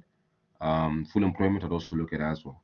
Before touching equal distribution of income, because I'm not too sure whether the income has been actually equally distributed. But what I am sure of is that there's definitely economic growth, there's definitely price stability, there's definitely full employment as well, and there's definitely balance of payment stability as well. I hope that makes sense, because all of those elements basically are dealt with on your C plus I plus G plus X minus Z. Let me know if that makes sense. Give me a thumbs up. And we're about to finish the paper, guys. Only 3 more questions to go, and then we're more or less sorted. More or less sorted. Question 8. Explain the difference between cost push inflation and demand pull inflation.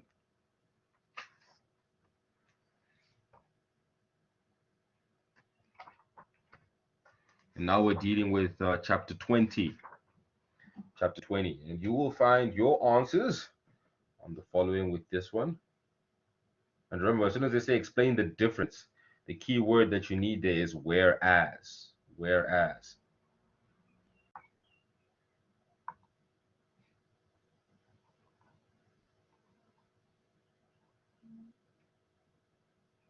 Short, no problem.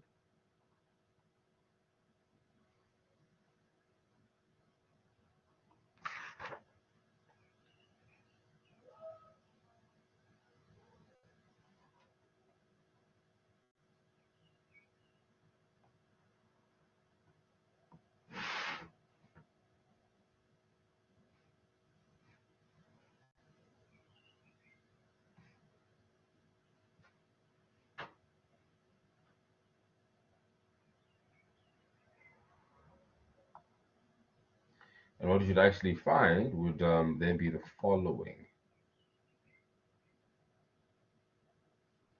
I'll give you guys some time to obviously look that up.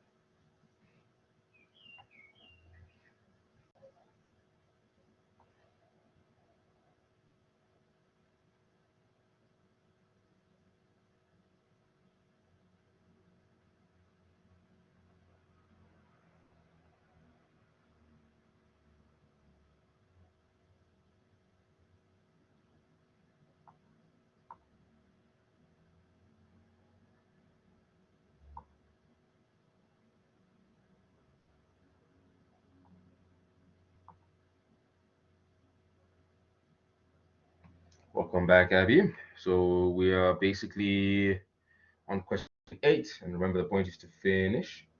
And we've got that nice question there, question 8.1. Explain the difference between cost push inflation and demand pull inflation, and mention the 2 possible causes of each of the inflation. All right, and the answers are on page 433 and 434.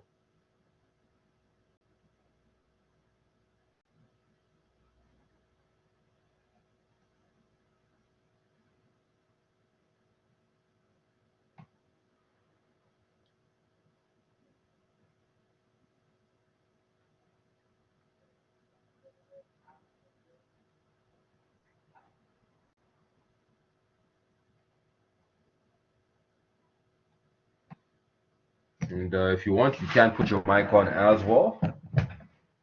Wouldn't be a problem at all.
So, Yep, go ahead. Yep. demand pull inflation takes place when aggregate demand for goods and services increases while aggregate um, supply remains unchanged, whereas cost push inflation is triggered by increases in the cost of production. Okay. And because it's asked for two. So, I'm saying okay, cool. That's definitely your 2 marks. But remember, it also asks for 2 causes of both. ooh, Mm.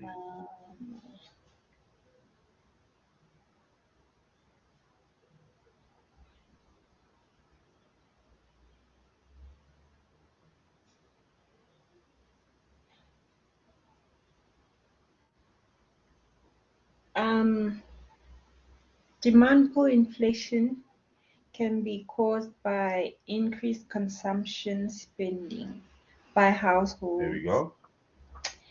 and cost push inflation can be caused by increases in wages and salaries. Okay. So now we're at 4 marks because remember it said give 2 possible causes of each type. Ah, okay. Going back to demand pull inflation, can be caused by increased export earnings, Mm-hmm. and then for cost push inflation, can be caused by decrease in productivity. Okay. Perfect. Yeah. Now we've got our 6 marks. Let's get the remaining 2. Let's get the remaining 2, or remaining 4, I mean to say. Calculate the implicit GDP deflator, and I don't think it's inside the textbook, so I'll give you it's your constant GDP. I'll put it onto the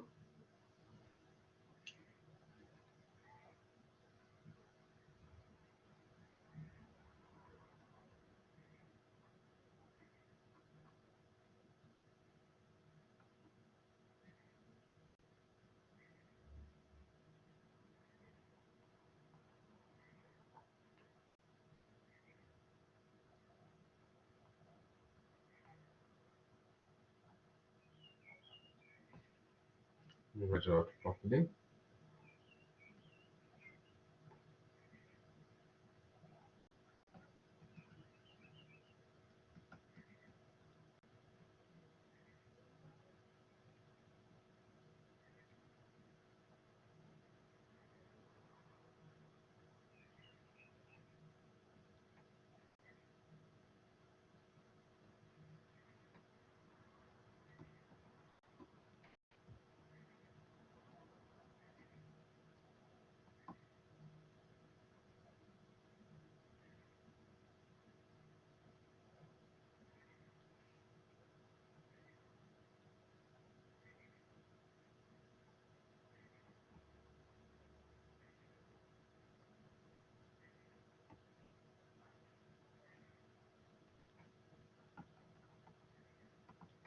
Right, let me know what you get.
Sorry, man, Abigail, I got that one wrong.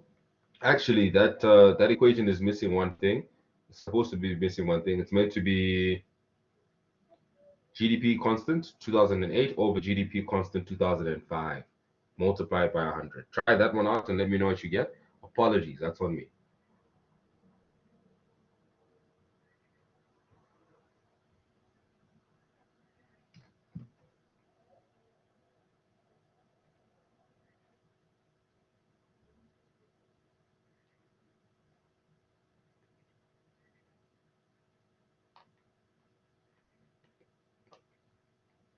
Absolutely. So that's our first answer. We've got our 2 marks. Then the next bit we then look at is the inflation rate. Right, the inflation rate for now, if you see what's really happening is that if you minus the GDP deflators from each other, you'll get your inflation rate. Right now, this specific question paper had a bit of errors on it. So what I would do is just say, look, what is the difference between your GDP deflator in 2008 minus your GDP deflator in 2007? What's the difference between the two? And that should then be your inflation rate.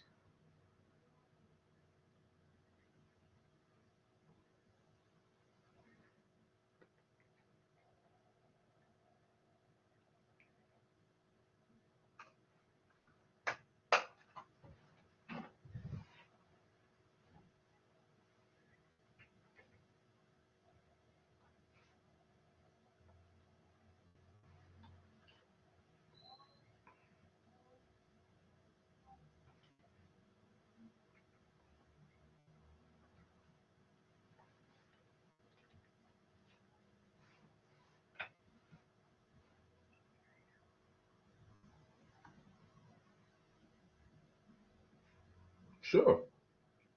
So in this case, the inflation rate would be your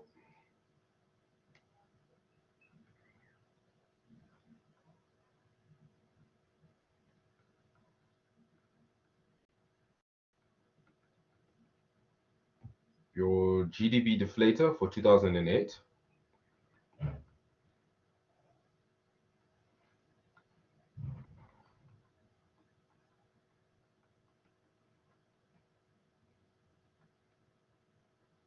minus your GDP deflator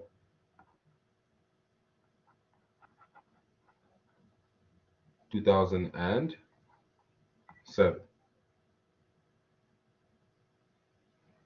And the question is, when you subtract those two, what do you get?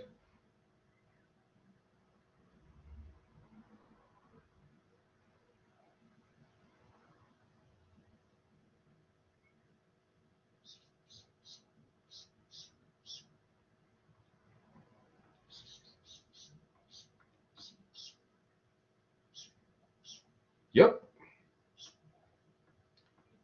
And that would be the case. And then we're done with that question.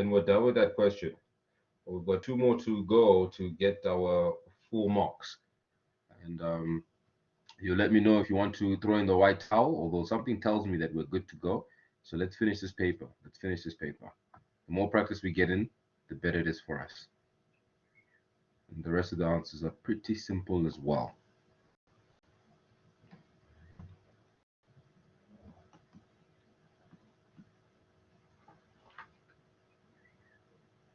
Right, with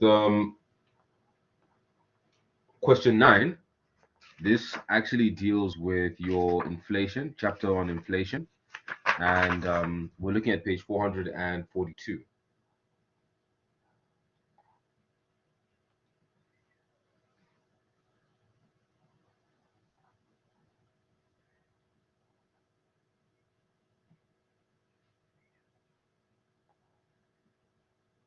Right, and it says there, what is the name of the curve on which points A and point B are situated? Ooh.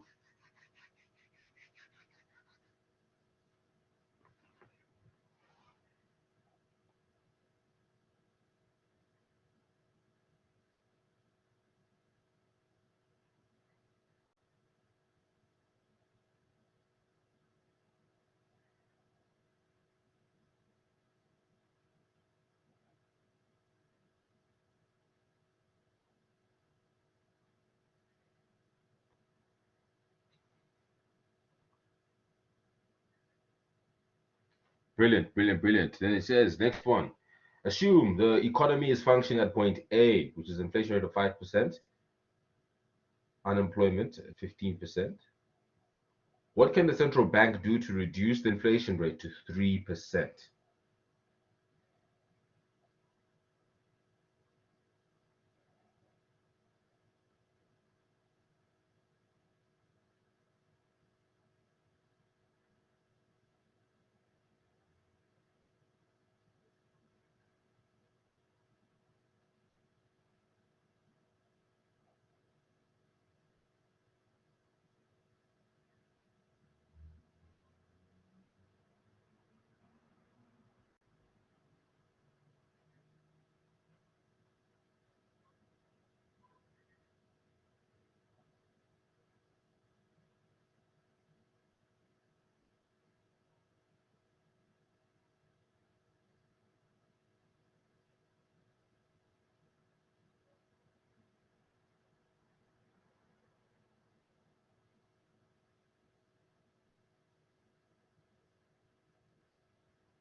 Right, and the answer would be on table 20.5, but then you'd also have to look at what changes the AD curve would have, which is in table 19.1.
Let me help with this one. Remember, in this case, when it comes down to your economy, right, and you're looking at the inflation rate, it means that you have to do less of C plus I plus G plus X minus Z. So really the answer comes in with looking at it from what the economy would have to do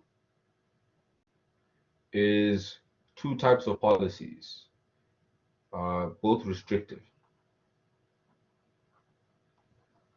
Restrictive monetary policy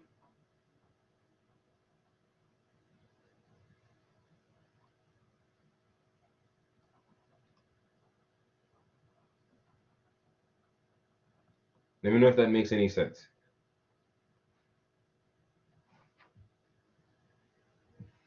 Specifically monetary, because we're dealing with the central bank. Okay, perfect. Let's keep it flowing. Let's keep it flowing. The next question then asks us, what is the opportunity cost of reducing inflation rate from 5 to 3%? From 5 to 3%, what is the opportunity cost? And all we need to do is look at what the difference is between 20 and 15% of the unemployment rate. So what would be the opportunity cost, Abigail?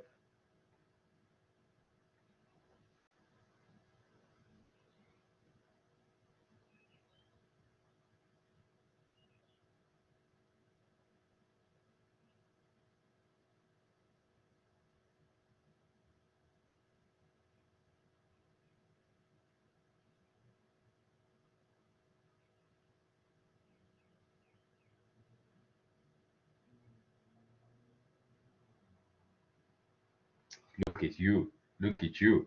All right, cool. Illustrate clearly on the diagram that you have drawn what would happen if the economy were to experience stagflation. And this we've got on page 443. Um,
which is, drum roll.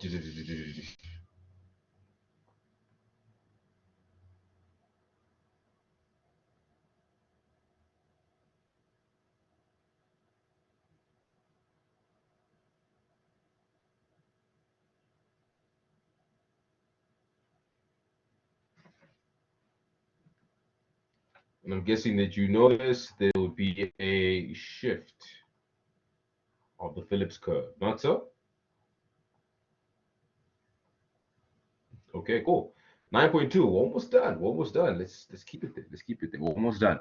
Explain what is meant in the term structural unemployment. Structural unemployment. And that means that we're now in chapter 21. And in chapter 21, we're looking at page 451. Page 451.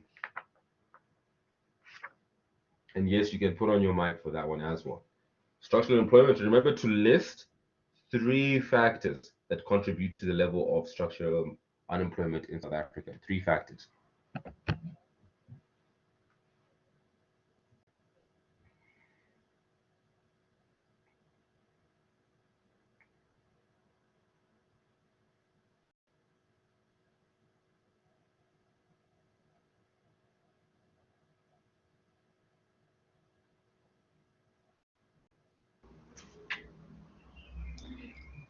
So,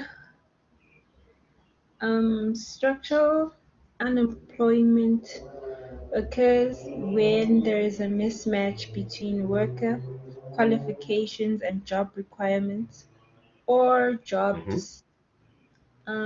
disappearance. Wait, I'm reading the thing. Oh, when jobs disappear because of structural changes in the economy. And the am I supposed to look at the causes?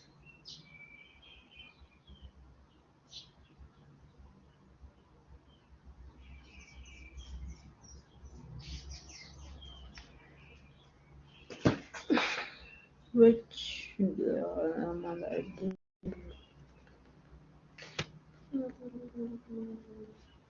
discrimination,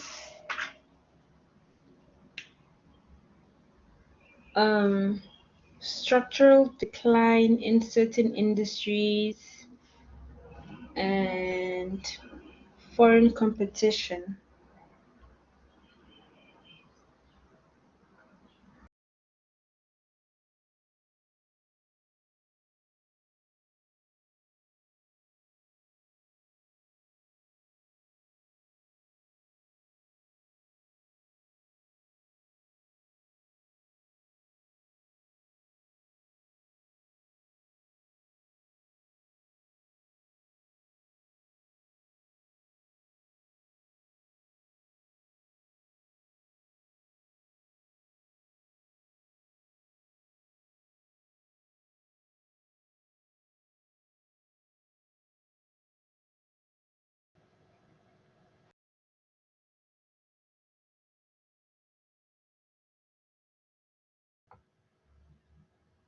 Sorry about that, Abigail. Got some load shedding this side. That's the temporal break.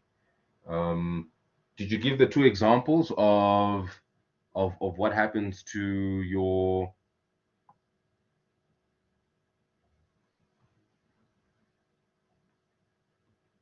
or what happens or what are the causes?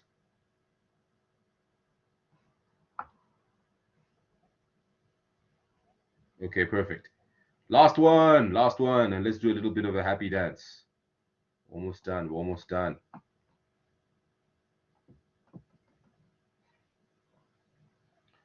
Right, it says, and we know for a fact that when we see this, once again, we go to our textbooks. Remember, because this is going to be an open book exam, and we know that we're dealing basically with the last chapter. So this would be on page. It's with 10 marks. Nice. This would be on page, for the first one, it would be on page 463. And the question is, what term is used to describe the period between points A and point B? And while we're at it, we might as well look at what term is used to describe the period between point B and C.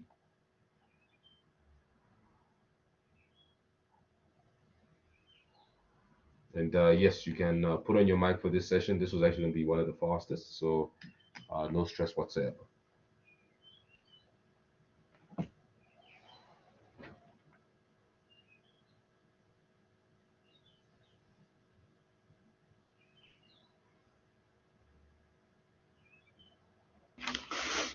That's the upswing or expansion. Mm-hmm. And then point B to C is the downswing or contraction. Perfect, perfect, perfect. So we've got our 2 marks now. Next up, it says from the list below, select 2 of the most likely policy directions which might have been applied at the period starting at point A. In your answer, write down only the number of the question next to it. So at point A, what was happening at point A? At point A, according to our textbook, were we in a peak or in a trough? Let me know. We're in a peak or in a trough? We're on the trough. We're in a trough. And therefore, if we're in a trough, it means that we need to have expansive policies. Expansive policies. So as we look at A, B, C, or D, we ask ourselves, what's expansive here? So point A, is that expansive or contraction? Or contractive, I mean.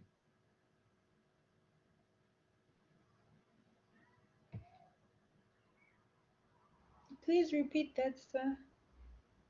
Sure, no problem. So we're saying that right now we're looking at, because we're in a trough, it means that the economy is not doing so well. So basically what happens is that the economy needs to now do some expansionary fiscal and expansionary monetary policies in order for us to start growing from point A to point B. We need an upswing. So as we look at the options between A, B, C, or D, we need to ask ourselves the question, which one of these would be expansionary? Because those are the answers to the question. We're looking for expansionary. Go ahead. Increase government spending. Increase Bingo. in government spending. Yep, that's one.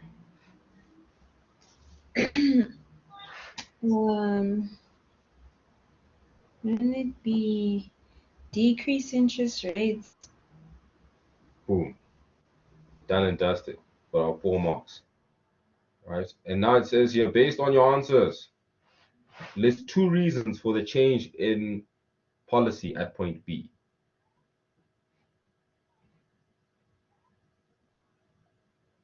Right. And your answers would really be your back to your macroeconomic objectives. All we do is we put them in the negative.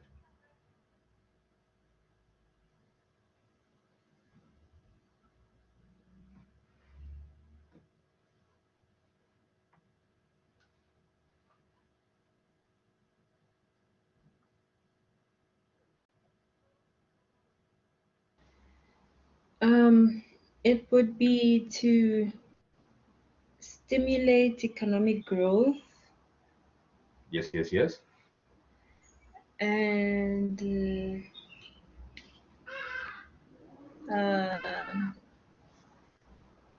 what's the other one?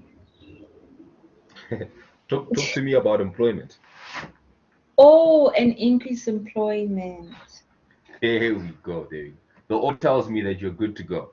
But let's do the last one. We need to bag that last 4 points.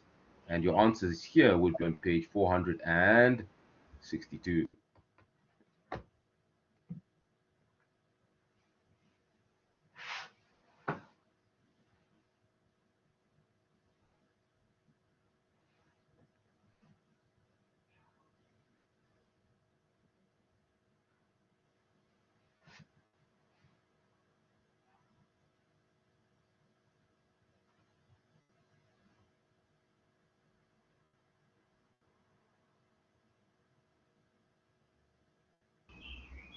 So are we still doing question 10.1.4? 10.1.4. Yes, you got it right. It asks for 2 reasons for the change in policy. And that's because you did you talked about increase in employment, and what was the other one that you said? Economic growth. Yes, yes, yes. So we're done with 10.1.4. Now we're on 10.2. Oh. Unless you still have more answers you want to give. I mean, here I am making you all stingy and stuff. You can go right ahead. Don't stop for me. Yeah, I'm good, sir. I'm good. Okay, all right. So let's do 10.2. And the answer for that is on page 462.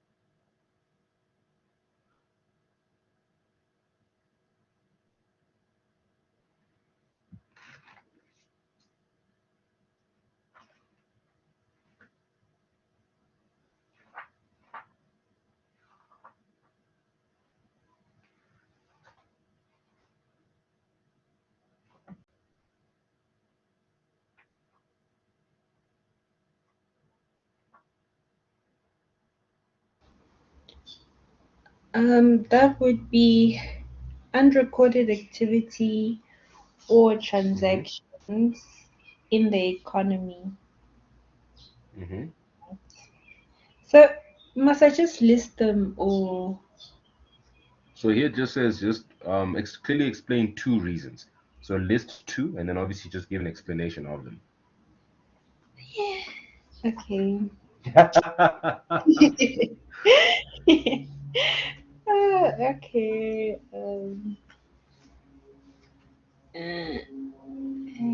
Okay, the unrecorded activity, Okay. which is transactions or activities in the economy that are never recorded. Um, Mm-hmm. Such as I'm guessing your underground economy and the shadow economy y- or the informal sector, right? yes, yes, yes. And Perfect. Perfect. tax evasion and stuff like that, invading tax. Yeah, Mm-hmm. sorry. And then we have non-market production, where Mm-hmm. it's difficult to measure the value of activities that are not sold in the market, like like the production of goods and services by governments. Okay. Perfect. Take a good breather. You basically got your distinction. Yay! So, All right. Any any questions on your side? no, I'm good, sir. Yeah, this was a good session. I'm glad. I'm glad.